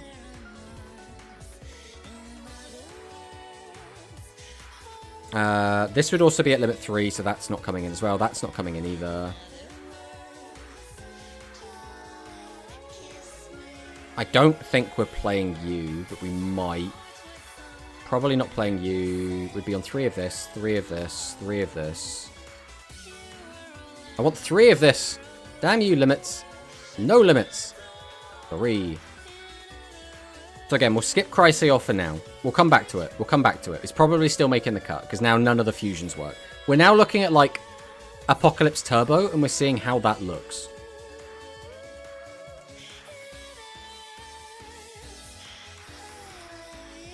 I mean, unironically... Now, surely there's no world in which we play Fusion with nothing but low levels.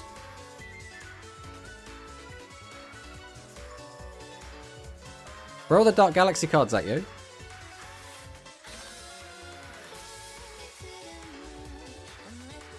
So you would obviously be in... We're not playing 4 of you, I'll tell you that much.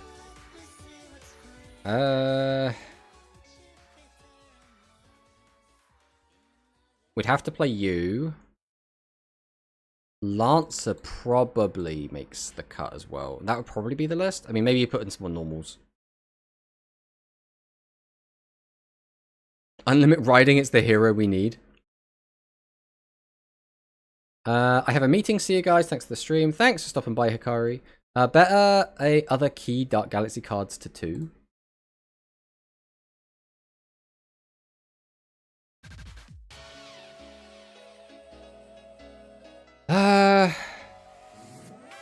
Theogonia to 2. It clashes with Darkhold of Ice. I think, though, Theogonia is a bit of a weird one.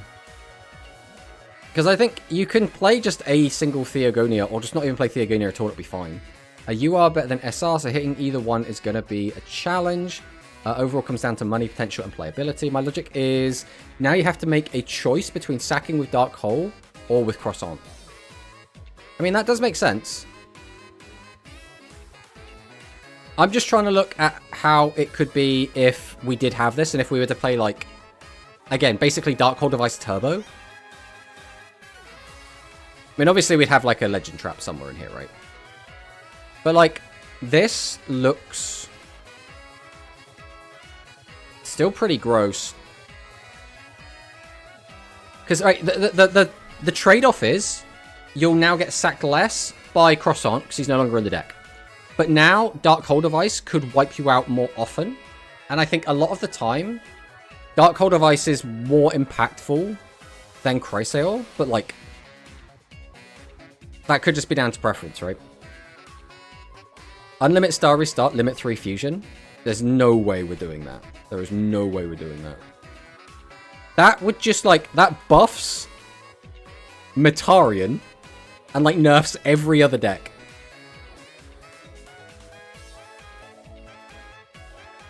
Now, how many tactical cards do you get for Rush? Because I assume everyone's forced to pick Fusion.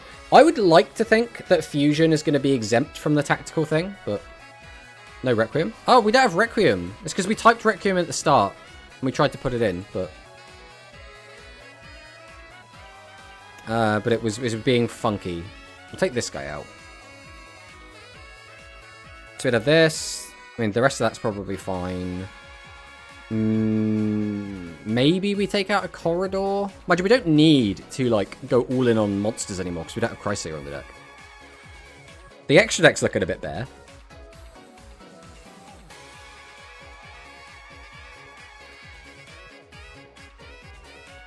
Metarian jump scare.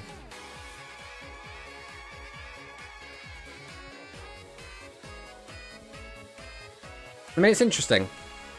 It is interesting to think. The thing is, as for me personally, I don't really care too much about Chrysaor. Like, to me, Dark Hold Device is, like, the big asshole card that, like, really bothers me. Chrysaor's, like, annoying, but, like, it's not too bad. Why Lion to 3?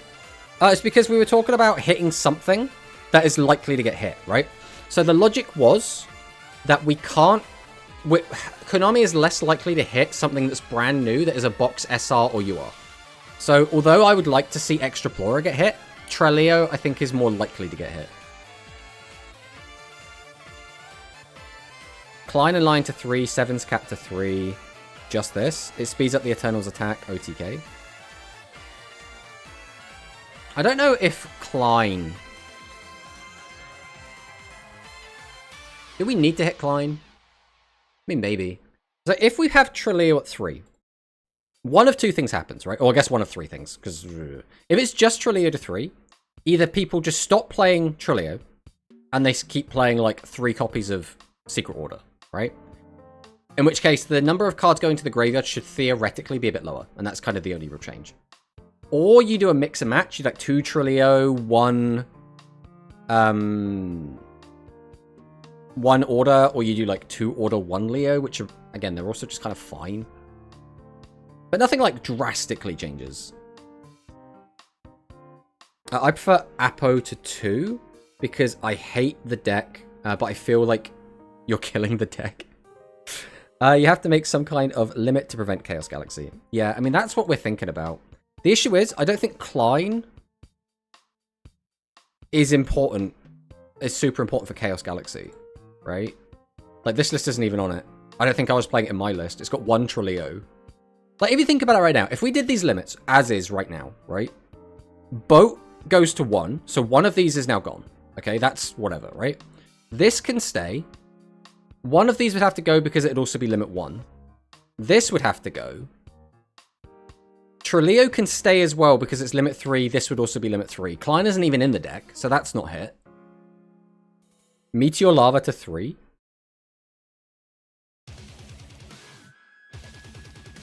That just feels like we're unnecessarily hitting...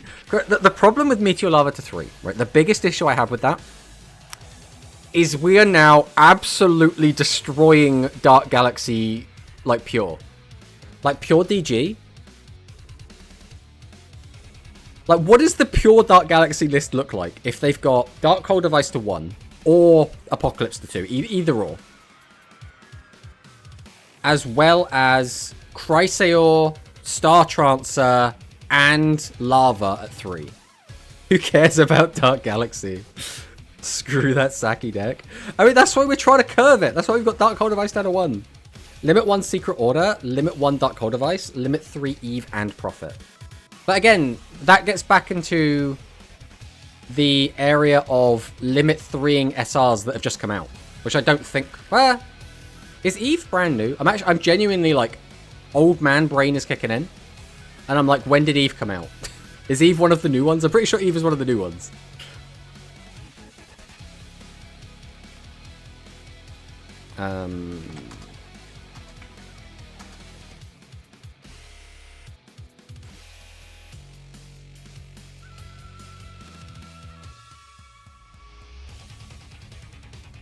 Yeah.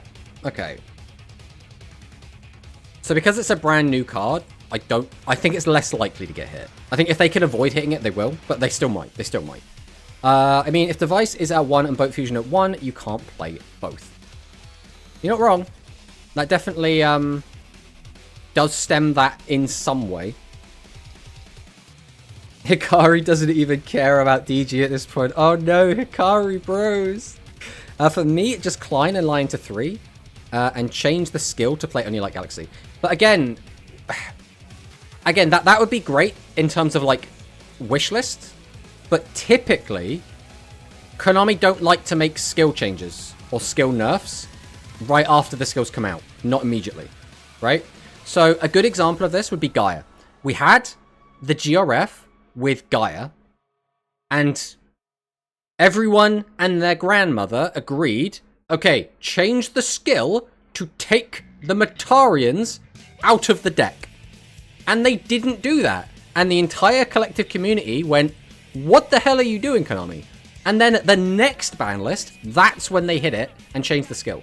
So because this is the initial ban list afterwards, I think once again, they're going to take the stance of we're not going to touch the skills yet, unless there's like a massive tier 0 issue, which to be fair, there was a tier 0 issue with the Gaia Matari and stuff, and they still didn't hit it then.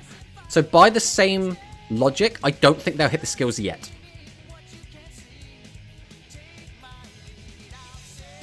Admit that it is a sack fest. I mean, yeah. Sevens is just put something to 3. I don't even think they're going to hit sevens. Again, they tend to hit stuff based on results, and there were, what, 3 sevens total? You can't really see it very well because it's underneath the chat, but there were like 3 sevens total in top 100. I don't think they're realistically going to give a shit. Even if they nerf the other decks, sevens isn't suddenly going to be the best deck in the game.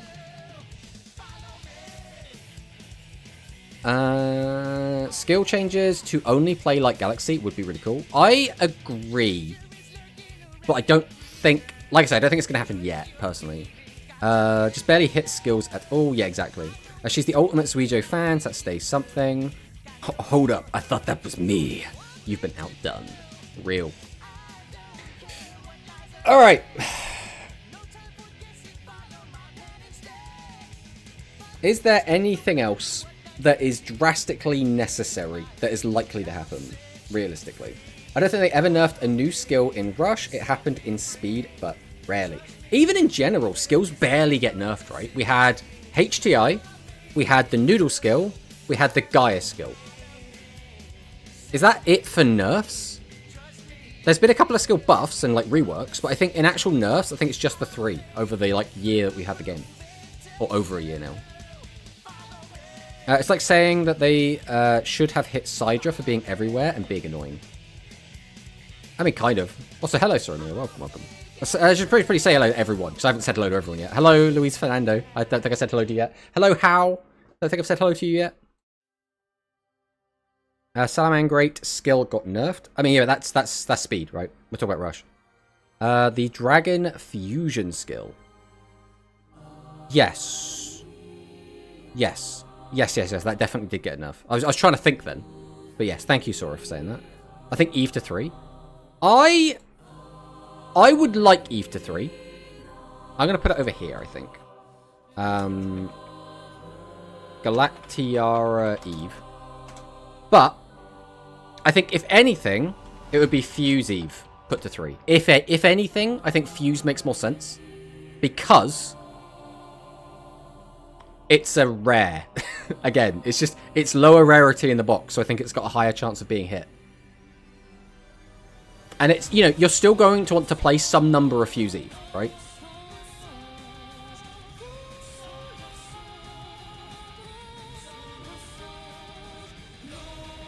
They would rather hit the cards first before the skill. Yes, exactly. Not immediately. I don't think no one basically wants a free deck as the best deck again. Yeah, I don't like that. I don't mind a free deck being really, really good.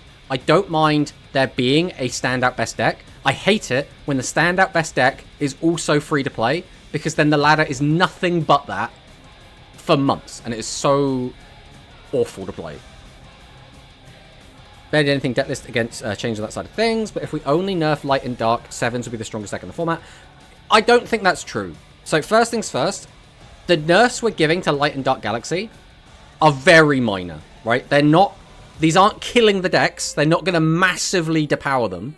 It's just trying to bring them down, like, to spellcasters. I don't think spellcasters is going to, like, jump over them, like, massively, realistically. Another ban list, another Shining City Knights Unlimit. Always on the list. Always on the list. A Tomato, does Phaser and Monabu's maximum have protection from spells? No, neither of them do. I'm trying to think if any maximums have spell protection. Very rarely do they ever. Even the Harpy maximum has trap and monster protection, but not spell protection. Because Ari was playing Eve in Dark Galaxy. Damn it, Ari. It's always Ari. It's always Ari. I'd argue it did a lot. I mean, yeah.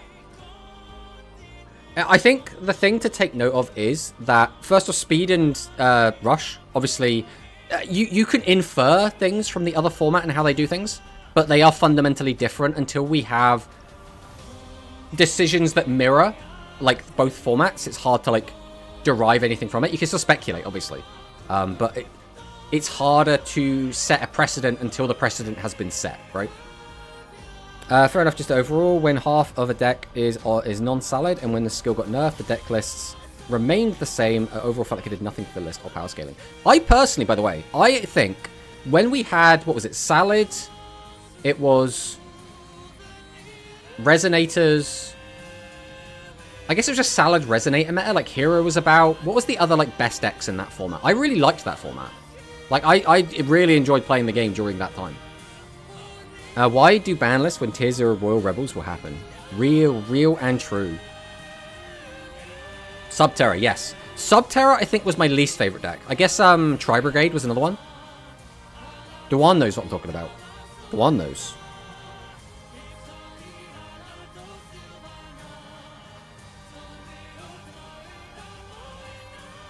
Resonator, not power creep. I think Resonator felt like it became the new Hero deck. Whereas Heroes was absolutely everywhere, and everyone was on it. And then it became... Resonators kind of took that deck spot, and now it feels like Utopia is the new Resonator. That's how I have interpreted the meta. 10 stream streak from Sora Mia. Congratulations. It's just hard against Shadow. Resonator's still strong. I mean, yeah, I don't want to, like, undersell it, but it felt like absolutely everyone was on Hero, and then absolutely everyone was on Resonator, and now absolutely everyone is on Utopia, right? Like, it just feels like there's, especially at, like, a casual level, like, the deck is very easy to get your hands on, it's very, very strong, it works very well in the current format.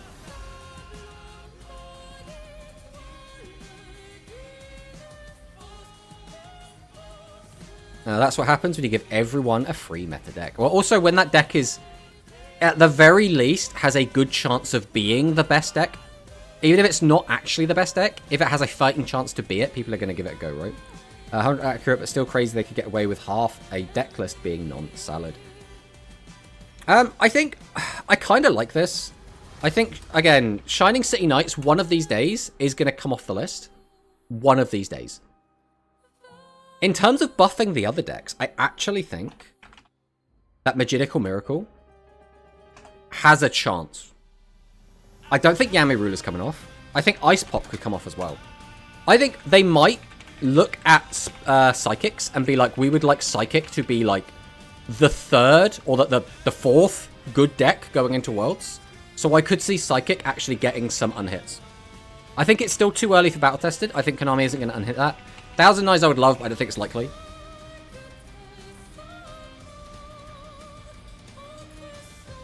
To be honest, I've seen the Salad players switch to Shadow real fast after the Salad hit and Shadow stuff came out. That's fair. Hello, Serena. Duel Links players calling everything glue. I think there is some merit to that, though, right? I think, in my mind, a glue deck is a deck that is very easy. Now, I don't know where Resonators falls on that, because Resonator, I feel like there are lots of different combo lines. There is lots of interesting stuff you can do with it. I would, however, put Hero and Utopia in the glue category. And again, there is nothing wrong with playing glue. If you like glue, if it works for you, if it's cheap and it's easy to get a hold of, by all means, play whatever you want. Have a great time with it. But I can understand people being like, your deck easy, therefore I don't like it, right?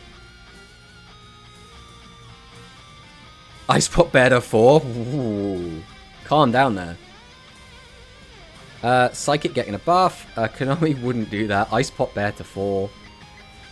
Zyphos for sure. I mean, they could. I don't know if they will, right? Still hate current Psychic. So cringe to play against. Now, I personally, I'm a Psychic enjoyer. I really like Psychic. So I might be a little bit biased in thinking these cards might get unhit. But I think there's a chance. There's a chance. I don't want Psychic Unlimits, so I hope this won't happen. The thing is, even with these Unlimits, right? Do you suddenly think Psychic actually becomes, like, on the same level as Light, Dark, and Spellcasters? I liked Ready Beat Psychic. Ready Beat, was that the one where you just got a card back every turn? What was the one that was at Worlds? The Can Melody one. What was that one called? I forget what the skills names are. Maybe we can just go and have a look, right? We have the ability. We have the technology. No,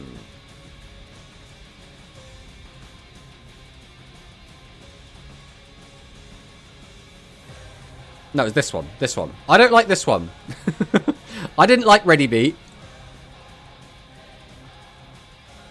Tell him Tomato Psychic is based. This is you, Tomato. It's Galatea. Now, I don't know, but I don't want to find out. Ready Shine. So which one's Beat then? Shuffle one card from your hand. Add level. That one's fine. Yeah, this one. I didn't like this one. In my mind, Ready Shine was just open a really good hand and you win the game. And it's sort of like the old Dark Galaxy, in that you just open good, you win game. Or not the old Galaxy. This is like the old version of the current Dark Galaxy Fusion deck, where this was like the big sack deck back in the day. This you have to say Psychic is based. We might have different takes on Speedroid, but you just earn my respect for liking Psychic. I'm also a Speedroid player myself. That's why I know the deck. What the deck actually is. That's fair. But yeah, I think this is going to be it for my predictions. I actually kind of like Fuse Eve to 3, the more I look at this. Extra Plasma to 1, along with Compulse. That means you can't just, like, infinitely pop your opponent's back row. That might actually force the players onto playing more copies of the back row hate, or just playing the back row hate in general. Troleo 2-3. I mean, you might not even need to hit Troleo, to be honest. But it is a really good milling tool. Fuse Eve to 3, I like. The main thing with Troleo and Fuse Eve is it means that you would basically almost certainly just kick players off of Secret Order. And then you'd replace the Secret Order slot with your back row hate. So I quite like that.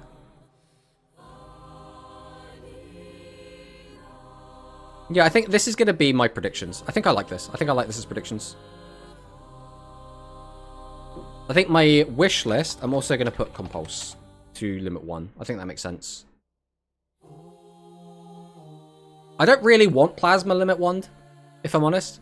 This is on here because I think it could happen. But, like, I don't want it limit 1, so I'm not going to have it on there. Do I want Eve limited to 3? Not really, if I'm honest.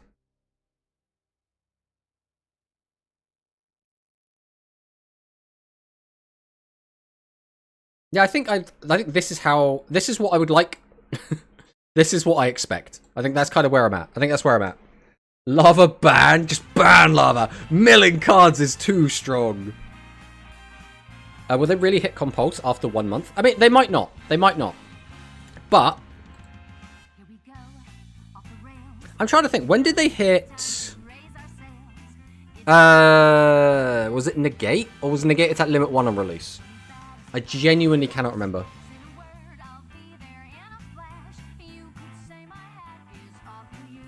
And also, how did they get... Because Negate Attack was also a bundle. Yeah, thinking about it, Compulse is a bundle card. Maybe they wouldn't hit Compulse. Negate attack stayed unlimited until Psychic format. I mean, we've had like a couple of Psychic formats though. Yeah, what you saying that, Toti? Yeah, I don't know if they would. Maybe they wouldn't. Maybe they wouldn't hit it because it's a bundle card, and I don't think they'd want to hit a bundle card. At least not so early. It was limit 2 during Psychic format, so yeah, I mean, that's fair, that's fair. They released NA on May 17th, and it got limited July 4th implemented. So that is a month. That's 6 weeks. That's about 6 weeks. When did Compulse come out? That's the next question. Because we can use this as a precedent to make an educated guess, right?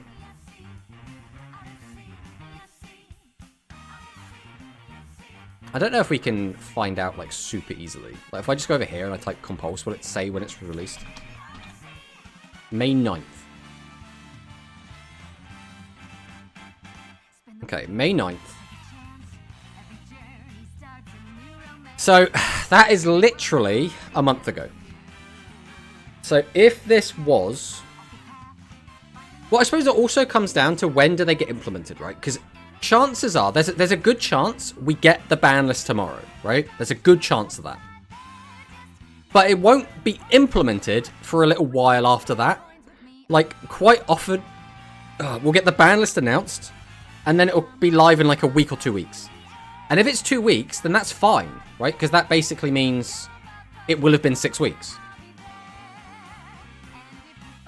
1 million event points, I can get my 3rd Prismatic Chroma. Let's go. Yeah! That's what we're talking about. That's what we're talking about. So I think there is an okay chance this gets hit then.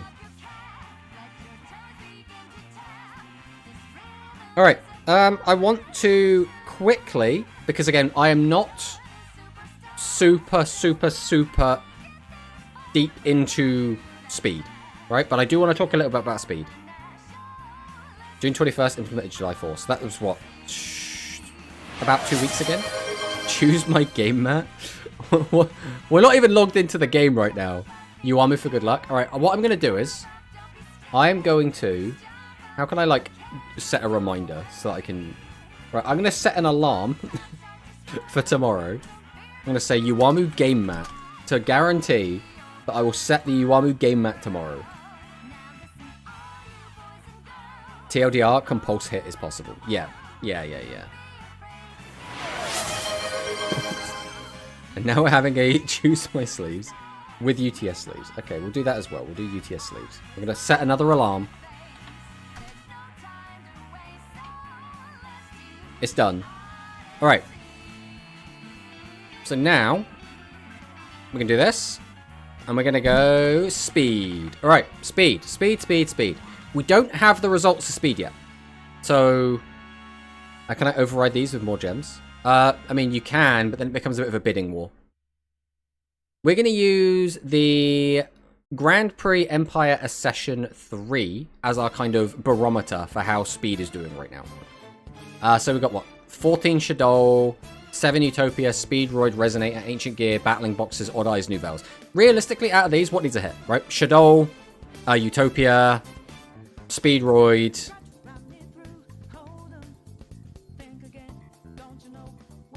Like Catapult Turtle. Is that kind of it? Results should be tonight. I'm very much looking for that. Misk ban. Don't you ever say that again, Bonka. I will ban you from my chat. I swear to God. Ancient Gear. You think Ancient Gear needs a hit? Small hits to Speedroid and Ancient Gear. The question is, what would you do to hit them that's small? Like, how small are we talking? Like, a limit 3 is quite impactful. Like, for example, this Speedroid list is already playing 3 lim 3s, right? So, like, if we set, like, let's say Wheel to 3, they're still playing 3 limit 3, so you're still, like, kicking a load of cards out of the deck. Rezo should also get a small hit, but I don't think they will do it. I mean... no Speedroid hits. The others are Roid and Utopia. Honestly, Rezo should also get a small hit. Ancient Gear Fortress to 1. A Tomato. You can choose either Dino Max or Misk. Misk. Fortress and Duplicate. Which one's Duplicate?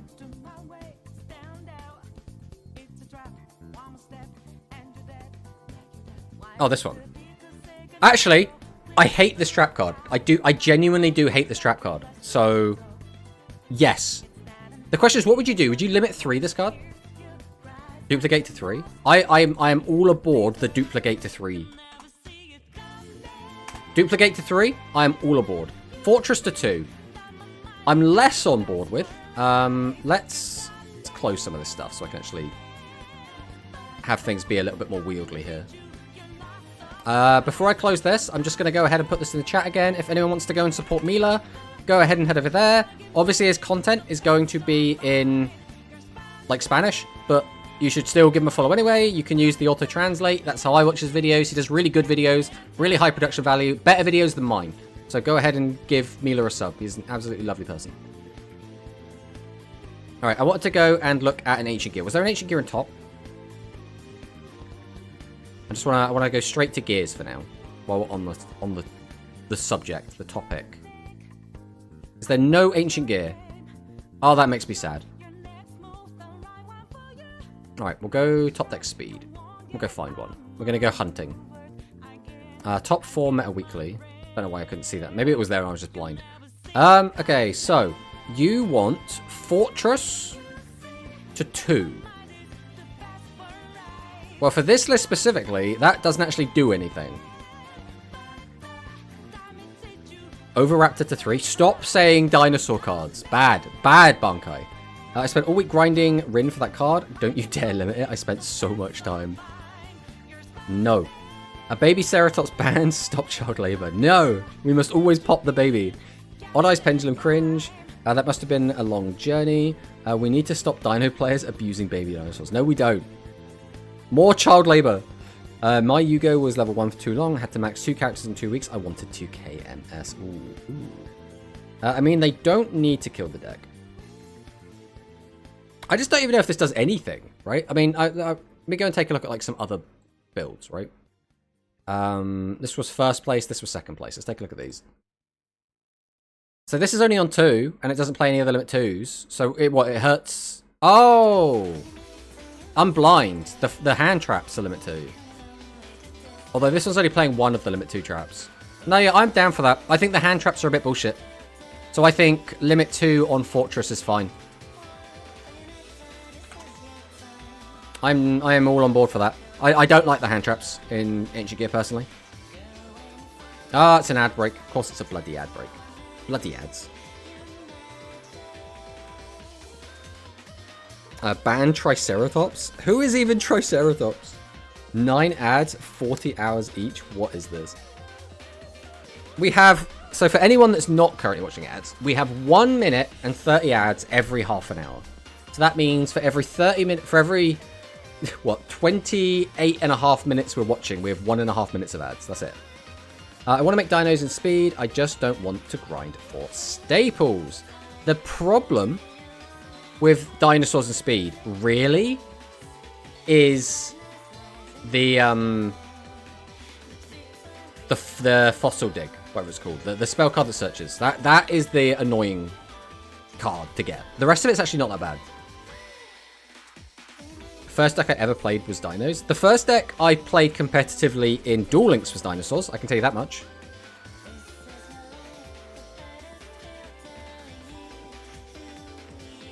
Ads are for those who don't love Rush. Real. But yeah, the ads will be going away in a minute. In case anyone is still in ad hell. I fucking hate Rush! It's a shame. It's a shame, Sora. It's a shame. Alright. So we've hit Ancient Gear. We've hit Speedroid. Who's next on the ladder? Rezos? Are we hitting Rezos? How would we hit Rezos in a meaningful way?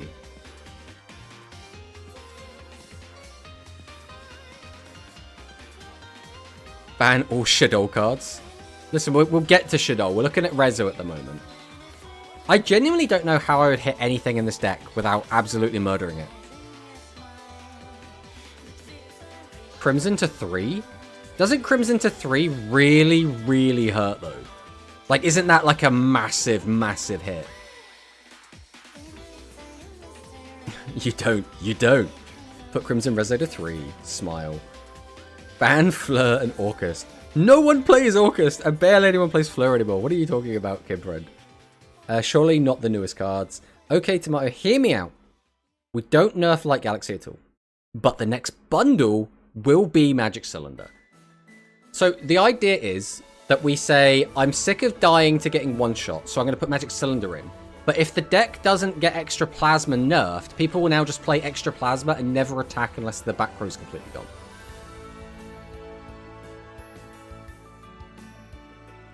Well, you think the deck would work completely fine without Crimson? Even though, like, because now they'd have to share with Gaia. What would you do? Would you do, like, 2 Crimson, 1 Crimson Gaia? Or would you do, like... There's 0 Rezo in top 100. Why would they nerf it? I mean, you're not wrong. But this is also part of my wish list, right?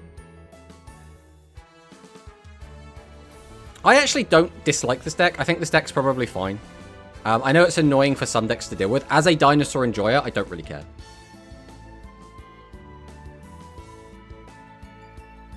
There are Rezo in top 100. I mean, we don't know for suresies yet, right? I don't know if anyone's gone around and tried to, like, scrape a list together. Like, I always just go by the spreadsheet / DLM, right? Resonator need a skill fix to free Fiendish. Yeah, I wasn't being serious, hence the Kappa. No. We have to... Kappa means you're really serious. Look how serious that face looks. Come on. No, at least one. It's probably low DP and same amount as Nouvelles. Nouvelles! If Nouvelles have a top 100 finish, I'm going to be so happy. Alright. Let's take a look at them then. The big bad, scary deck. How are we hitting this? How on earth are we hitting this? So in my mind... The things I don't like about this deck. Winder. I fucking hate Winder. Super Poly. I think there is a world in which Super Poly should be in the game. I do not think it should be in Shadows. Hey, Valley. Welcome, welcome. Nouvelles Bros. Schism to 1? Schism to 1. I mean, at the moment, that basically kicks them off of Super Poly. I think they are going to need a Limit 1 to get them off of that. Skill shouldn't add Winder. Done. No, I think we need a bit more than that. I think Super Poly's still bullshit. Aerial or Schism? Which one's Aerial? This one to 1. I've only played against this deck a couple of times. I haven't played against Aerial a ton, but this card is obviously really good.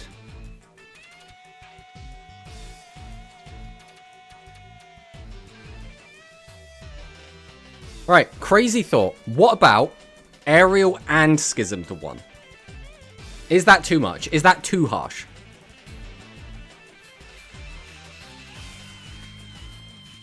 Is that Superhero Poly? New hero archetype.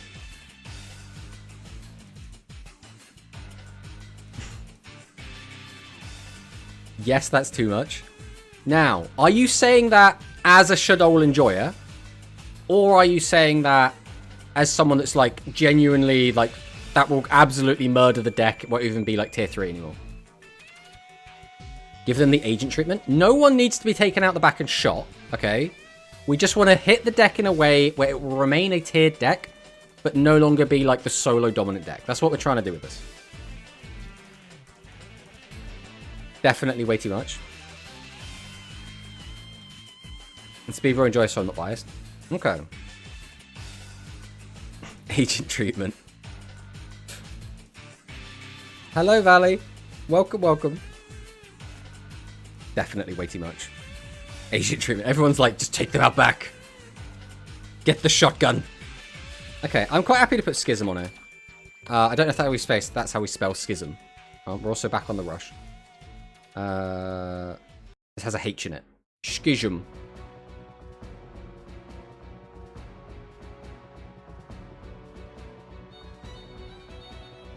Limit 2 Aerial, Limit 1 Schism, Limit 3 Cosmic Cyclone. I don't know if I like limiting Cosmic Cyclone personally.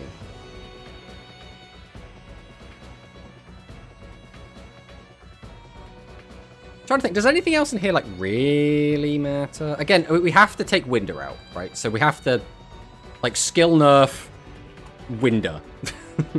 That's what I want to see as well. Get Winder out of there. Get Super Poly out of there. Hopefully Schism does that. Hopefully people don't just drop Schism.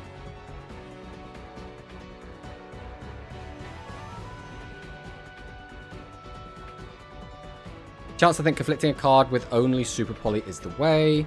Hold up, I need Shadow Fusion, and then I can build full power Shadow, I just noticed. Nice, nice. Winder shouldn't be in the game. Guard Dog ban. Yes! We don't actually have a ban section. We'll put it over here. Ban! Get that fucking dog out of my game. I don't know why this is still in the game, bro. Like, come on. It's like, it's a low rarity card, and it's been abused by like 3 different decks over the last like 4 months or something. Just get rid of it. Even if it's not, like, doing a ton... Yeah, it's Catapult Turtle as well. Absolutely.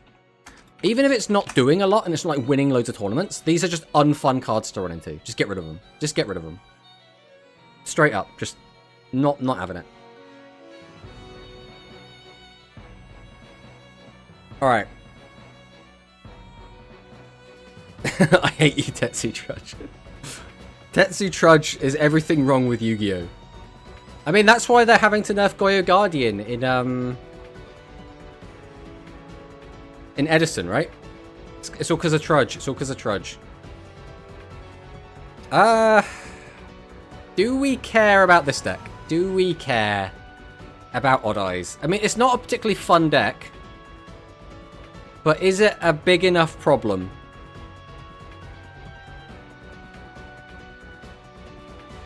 Utopia Buster needs to be banned too. Well, we're going to get to Utopia. We're going to get there. Pendulum. Too many words. I think the main issue is that this deck's very unfun to play against, not that it's just got pendulums in it. I don't know if you actually bother hitting anything in here, to be honest. I think the deck is doing exactly what Konami wanted it to do. So I think it's probably just fine, right? I mean, I'm asking you guys, right? You guys play a lot more speed than I do. Or at least some of you do. I play too much Rush to like to read.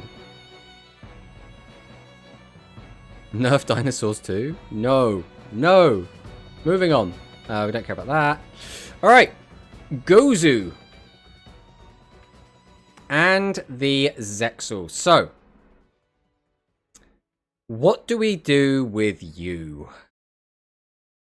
This is actually kind of a tricky one. Because it's sort of a well-oiled machine in a lot of ways.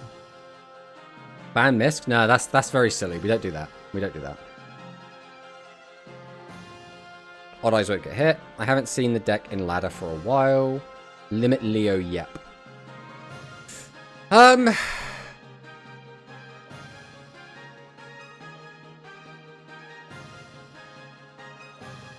But like, I don't even know how you hit this deck, to be honest. There are multiple ways to approach this. I think that's the issue, is there's no obvious, this is 100% the issue, we need to deal with that. Like, I could quite happily sit here and say, I don't like Pegasus Twin Saber. That doesn't necessarily mean it should get Limit 1'd or it should get banned. It just means I don't like it, right? Abyss Dweller be gone. I think we are past the point of bothering to hit a Dweller. At least not right now. I think there are so many graveyard decks that are kept in check by Dweller, and I think if we do hit Dweller, we have to do like a really big list that hits a lot of other stuff as well. But I don't like Dweller either. I'm going to say outright as well, I don't like Dweller. I don't like that it's a floodgate. I don't like that it's a lingering floodgate, so when its effect has gone off, unless you negate it, you're stuck. Just deal with it. Is there any chance they limit numbers protection to 1, like Tachyon? I mean, they could do, but the issue is, what does that do? Like, it takes Rotor out of the deck. Right? That doesn't really change anything.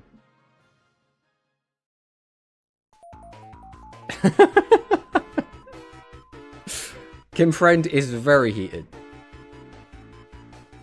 Yeah, I don't know. I don't know how... I don't see the obvious hit here.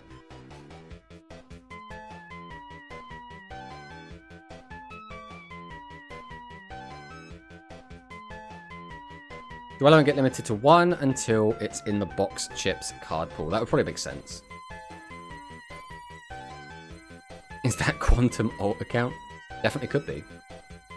So my thoughts, and it's not actually in this deck.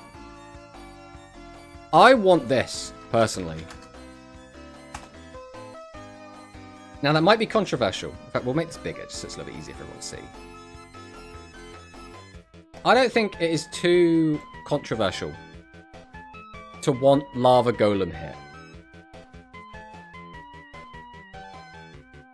I think Lava Golem is bullshit. Now, again, I'm a dinosaur player, so I might be a bit biased here. By the same extension,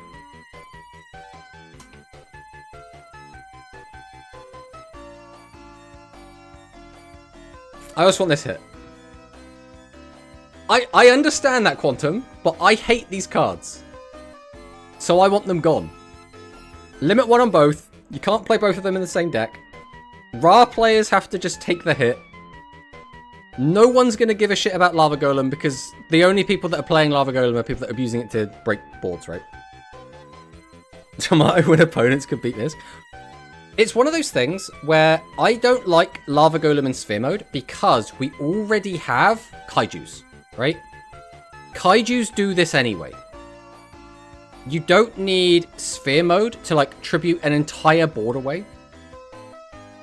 Like, effortlessly. Like, your opponent can't even interact with it, right? It's just Sphere mode, everything is gone, the game is over, right? That's what I don't like about it. We should ban Mystic Tomato. True. We don't like unaffected stuff. Yeah, but we have Kaijus. Then Kaiju it. You don't need to Lava Golem and Sphere mode the entire board away. Just Kaiju it off the board. You want to kill everything you hate in the game?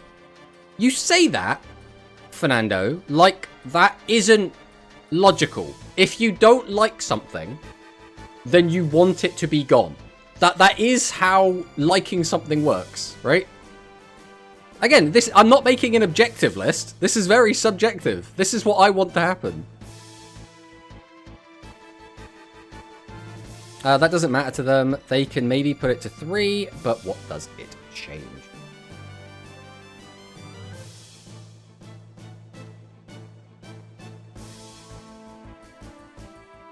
Shut up, Stream Elements. Hey, you don't be mean to Stream Elements. He's doing his best. Hear me out, Mr. 4. Ooh, that's a good idea, actually. I don't hate that. I think the greater community at whole might not be on board. But I don't hate that. I don't hate that. The funny thing is the deck that I play, obviously, is Dinosaurs, right? Dinosaurs barely tops anything. Has won, what, 1 tournament, I want to say? Maybe it won 2? Has almost certainly got 0 top 100 finishes. Has never had a top 100 finish. Actually, no, that's a lie. I think Dino Floor had 2 or 3 top 100 finishes. I think total. Hitting Pegasus would be nice. The issue is, I don't see hitting Pegasus doing anything. Let's close some of this so I can actually see what we're working with here. I don't think hitting Pegasus does anything unless you also hit stuff with it, right? We should Giga buff D-Made. I mean, D-Made got spheres, right? That's kind of a buff. Astral for the trash. I don't think Astral's going to get hit. So I think you could, like, limit 1 Pegasus, but then you'd also have to, like, limit 1 protection or something. And then, like, suddenly that's now a hit to the deck, right? If you don't do that, like, this deck's not playing limit 3s. It's not playing limit 2s. It's playing a limit 1. And the limit 1 isn't even necessary for the deck to function. So, like, limiting anything in here is really difficult for actually to have an impact on the way the game plays. They just play the trap negate. Pegasus and the counter trap to 1 is possible. I mean, it could be. That is a substantial hit. That is a substantial hit to the deck, though. That's like a negate forced out of the deck. But, you know, I don't hate it.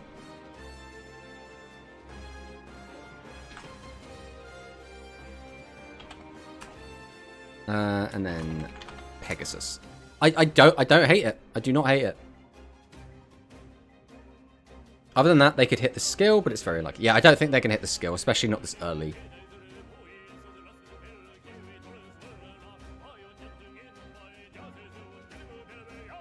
The only problem is numbers protection is a box you... Oh, no, it's a lifetime mission. Oh, this is the lifetime mission reward. No, they could totally hit this. They could totally hit this. They won't give a shit about hitting that. It would be a bit annoying for people that went all in on this deck, though, and, like, paid real money to get it. Had to have then one of their key cards hit afterwards, but... They're still on 3 negates in a rank 4. I mean, you're not wrong. You're not wrong. This has to be the worst ban list I've seen. What do you mean? This is the great ban list. Right, what would you hit, Valley? Right, go on then. Cyclone, what would you hit? Tell me what your hits are, and we'll rate them. We'll rate your hits. This is for Dino Supremacy. The only thing in here that is specifically for dinosaurs is these two. It's just those two. The rest of this doesn't really matter too much. In terms of, like, my own selfish picks, it's Lava Golem Sphere Mode. And I genuinely think these cards are really toxic. And whenever you're in a meta where people are using Sphere Mode or Golem, it's like playing Skill Drain. You're not here to really play the game. You're here to make sure everyone else isn't playing the game. That's why I don't like them. We ban all kaijus. The thing is, I don't hate kaijus. I just don't like it when a single card can just wipe out an entire board of monsters that you've, like, spun your entire hand into. No way the Rush player is making a bad speed list. I don't even think this is bad. I mean, most people in chat, I think, have agreed with almost all of these decisions. In fact, this was a chat suggestion. This was a chat suggestion. This was a chat suggestion. These were basically a chat suggestion. I don't want any... I don't mind my board being broken. I don't like it when my board being broken is my opponent opened a card and pressed summon card, and then my whole board is gone and I can't react to it. In the same way, I don't really like getting super polyed, but I can kind of play around super poly. The only way to play around Lava Golem or Sphere Mode is to only summon one monster. That is the only thing you can do, right?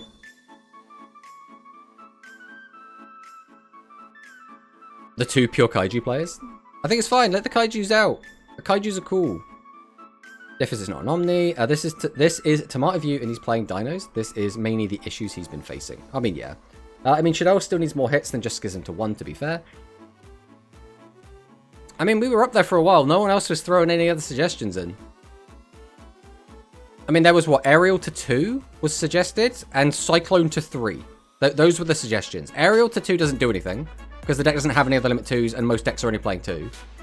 Cyclone to 3 also doesn't actually do anything, because, like, this deck, at the very least, is play 2 Cyclones. Send up the same amount of disruptions, just not with an Omni Negate anymore. I would hit Schism, or the Equip, Nephi Shadow Fusion. Oh, Christ. I don't think I've even ever read this card. I've played against El Shadow and Shadow Fusion before. Let's fix that quick. So let's have a read. Equip only to a Shadow monster and it becomes that attribute. Okay. During the main phase, you can fusion summon a Shadow fusion monster from your extra deck using monsters from your hand or field as material, including the equipped monster.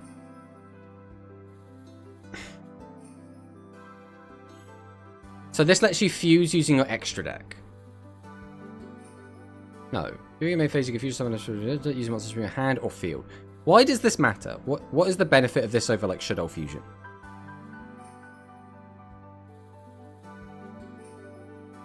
Slows down the combo and no super poly.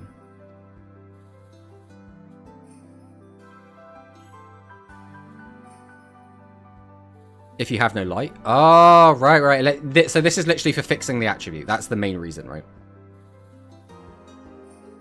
Tomato, isn't Misk the same then? Well, there's a difference, right?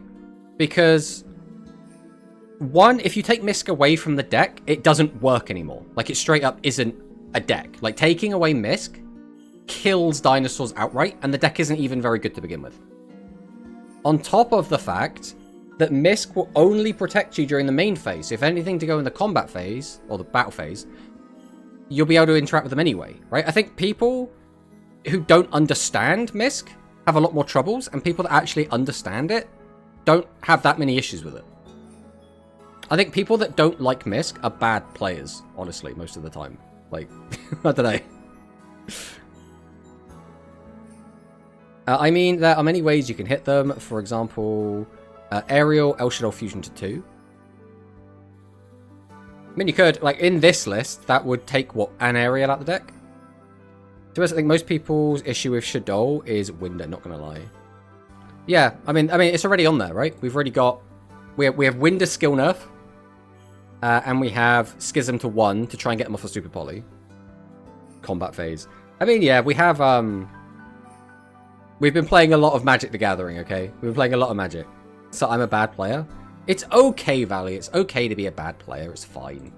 Don't worry about it, okay? We're all here to help you. I think they should close the game. Shut down the SVS. I mean, you know, that's an option. I don't hate the idea of limiting Aerial. I think it's kind of like it's a small hit.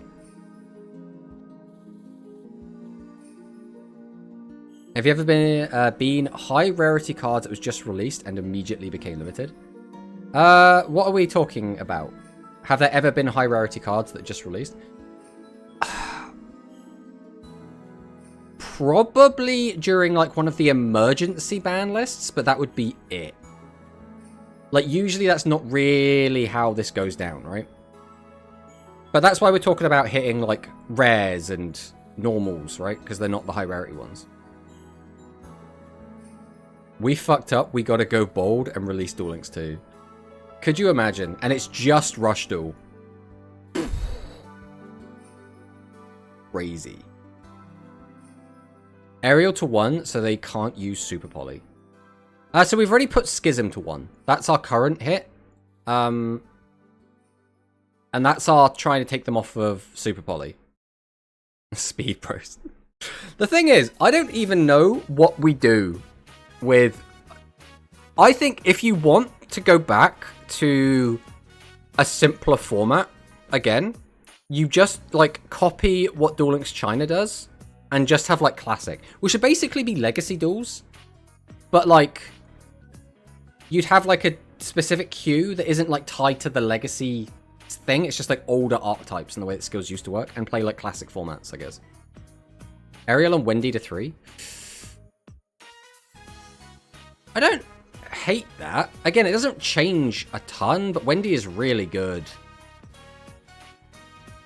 I don't even... Again, I don't know if we need to hit the deck anymore. I'll put it in brackets. We're going to do it in brackets as, like, maybe. Maybe these would be fine. But, like, I don't know if we need to hit them harder than the skill nerf and Schism. But maybe we do. Maybe we do. Super Poly kind of doesn't do anything. It's just, oh, hey, I can get rid of a problem. Well, then they won't mind having it taken away, will they? Right? That's the way you look at it. If it's not really a problem, then it doesn't matter. So they won't mind not having it anymore. Shadow is Elemental Heroes, dude, WTH. Their extra deck has Shadow plus an attribute, so Super Poly is nasty. Plus, they can fuse waters. Elemental Heroes can't do that. Free deck space. I mean, that's great. Then we're freeing up space. That's excellent. Then the people who don't like getting Super Polyed are now happy, and the Shadow players don't care because they didn't need it anyway, right? So everyone's a winner. That's the kind of hits we need. The hits that keep everyone happy.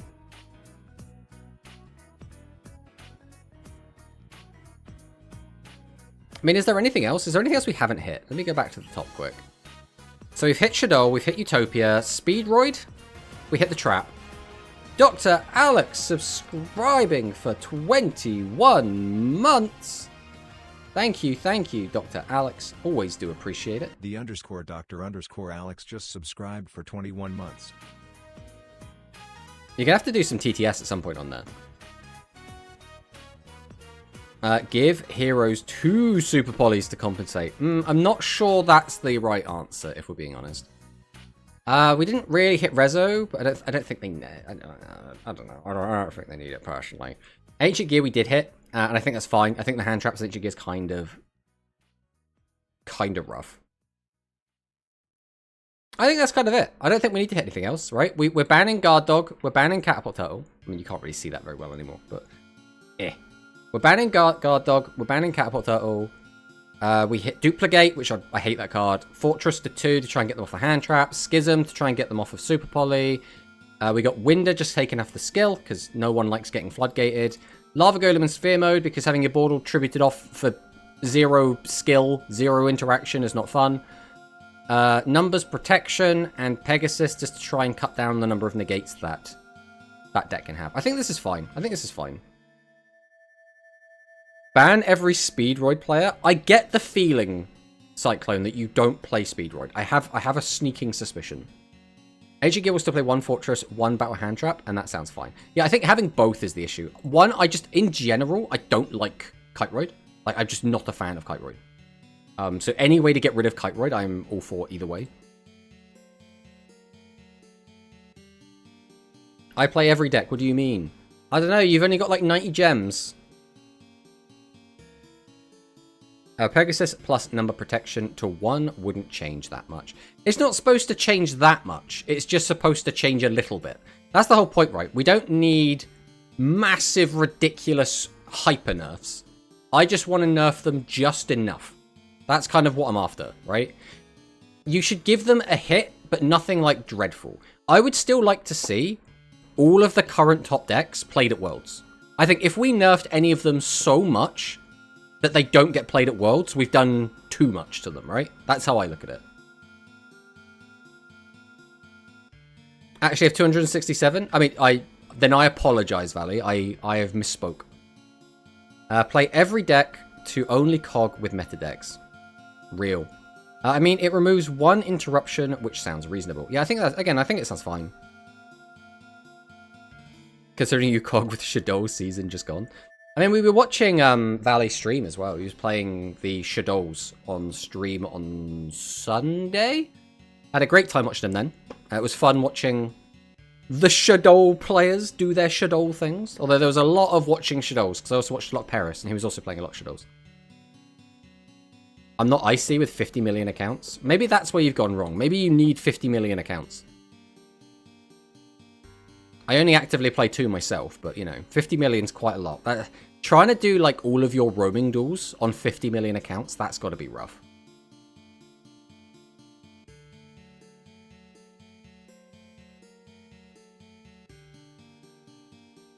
Just replace number protection with cards like Xyz Block. I think that's the thing, though, right? Xyz Block is really good, but you can at least...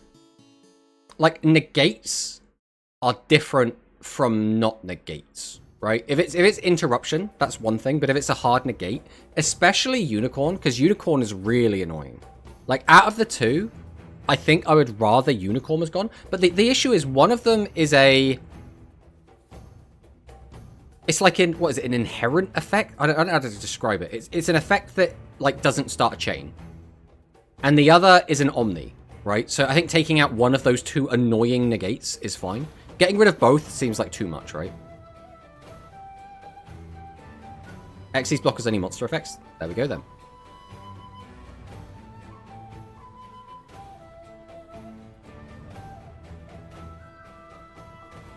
What if you don't open it? I mean, does that matter? Right? Like, you can't... Like, games have variants, right? Unless you just have the skill search absolutely everything you're ever going to need. Like, sometimes you just won't open the card you need, right? The goal is to reduce the amount of disruptions. So, it's... The overarching goal is to nerf the deck in a way that doesn't kill it. That is fundamentally the goal, right? Removing 1 interruption is one of the ways we're going about that. So that's like the sub-goal. The sub-goal is like, remove 1 interruption off of the end board, makes the deck more manageable.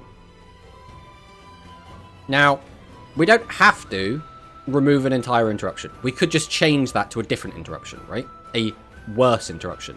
That's also fine.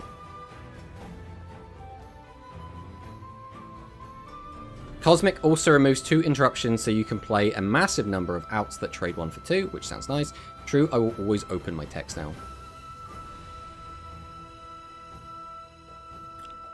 I mean, it's one of those things, right? There's gonna just be a lot of variance, right? That's always just gonna be a thing. I personally, I quite like this list. I'm still not sure if I'm sold on Wendy and Ariel. But I like absolutely everything else in here. I think I'm quite happy with it. I think I'm quite happy.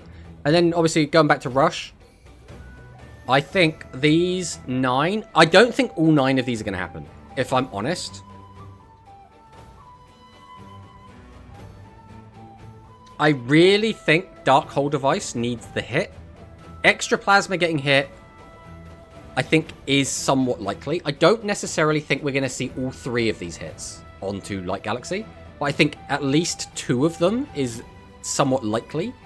Definitely something's getting hit. At least 1. Likely 2. Maybe all 3. Pot of Greed to 3. I think this is a little bit outside the box, and I don't think Konami will think of it. So I don't think they're going to bother doing that. But I would like to see it.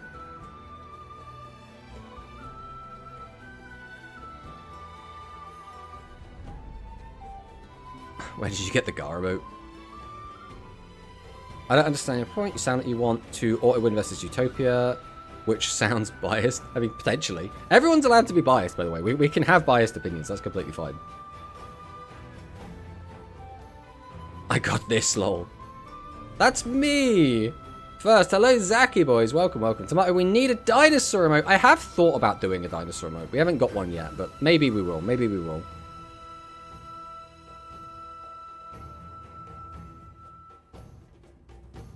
Open the text sounds not really, also not really good. I think it's more like if you do open the tech, you're now in a more favorable position rather than, oh, just automatically you have to open the tech, otherwise you're in a really bad spot. I think that's the logic. Because, like, again, nerfing a deck doesn't necessarily mean we have to do it in a very binary way. Like, it doesn't have to be like, they have 5 negates or they have 4 negates, right? It can just be that we've turned down the number of potentially stronger versions of negates they can have, and we've now increased the likelihood that the cards that we have access to are more likely to resolve. So by changing an Omni into a monster negate, now if we do open a tech that is a spell card, it now has a higher chance of resolving, right? So that's not, again, it still is a nerf to the deck, it's just a very light nerf to the deck, right?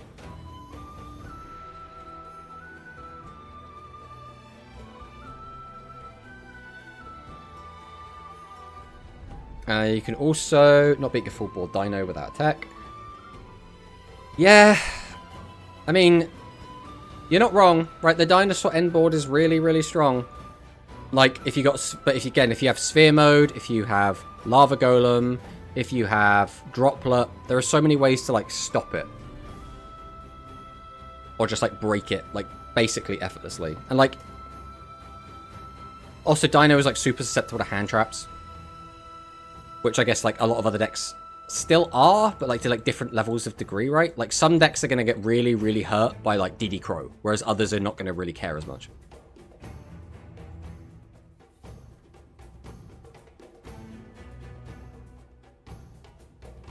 I mean, I can't speak on Sharks whatsoever. I have not played Sharks pretty much at all. I haven't really played against Sharks either.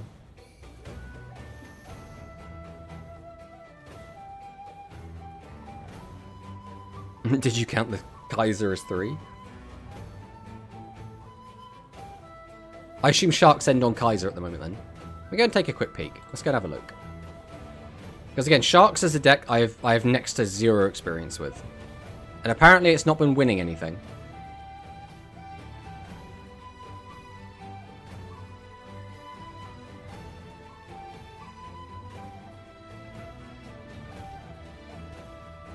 Well, this is an interesting list. Sharks are so good. I just haven't, like, played against them. Or it just hasn't seemed to be that popular, at least when I've been playing. Like, I have had so much experience playing against Utopia. I've played against a decent amount of Shadows.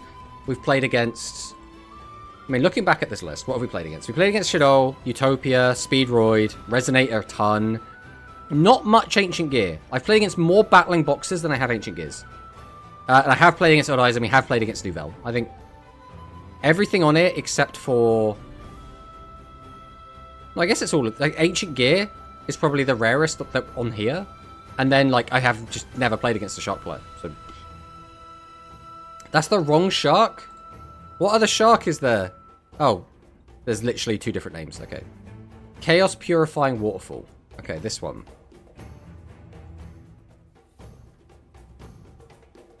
There he is. High Wave King Caesar.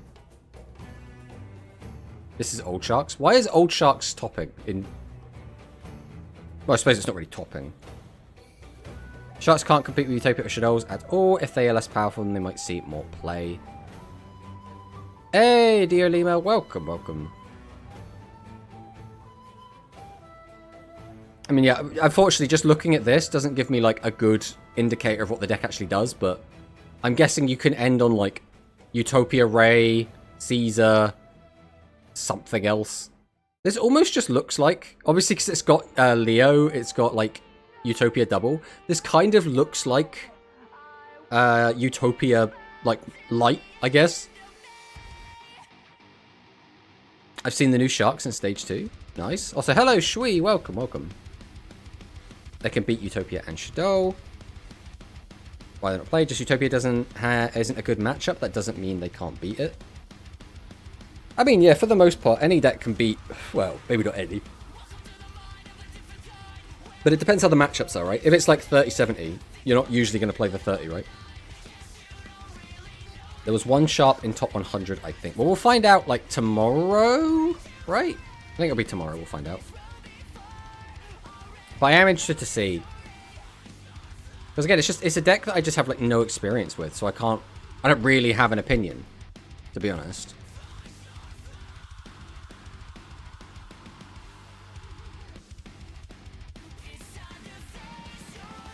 So, like, meh. There's no guide in it or anything. Oh! But in rank they suck because you can't pass on one monster, so Lava Golem goes hard. I mean, that's the Dino problem right there as well, you know. But I just hate Golem. I hate Golem. I hate Golem so much. A Utopia matchup going first always suck for people, as you could just lose to Golem, and if you go second Utopia, you could just lose to Turtle. I mean, yeah, that's why, right? Golem to 1, Turtle banned. See, we've come up with the perfect list. It's the perfect list.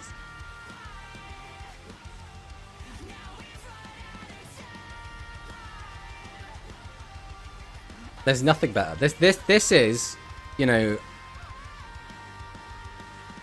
100% objectively the best speed list. Except, again, maybe Wendy and Aerial. I'm still not super sold on that. Other than that, the rest of this is perfect, right? It is absolutely perfect. No one can argue that. I think we're all in agreement. We're all in agreement. We've created the perfect ban list. People are just gonna play Sphere mode. Haha, but look, it's right there, right next to Lava Golem. Now I genuinely don't think Sphere mode is gonna get hit to 1, but I really want it to. Like I really want it to.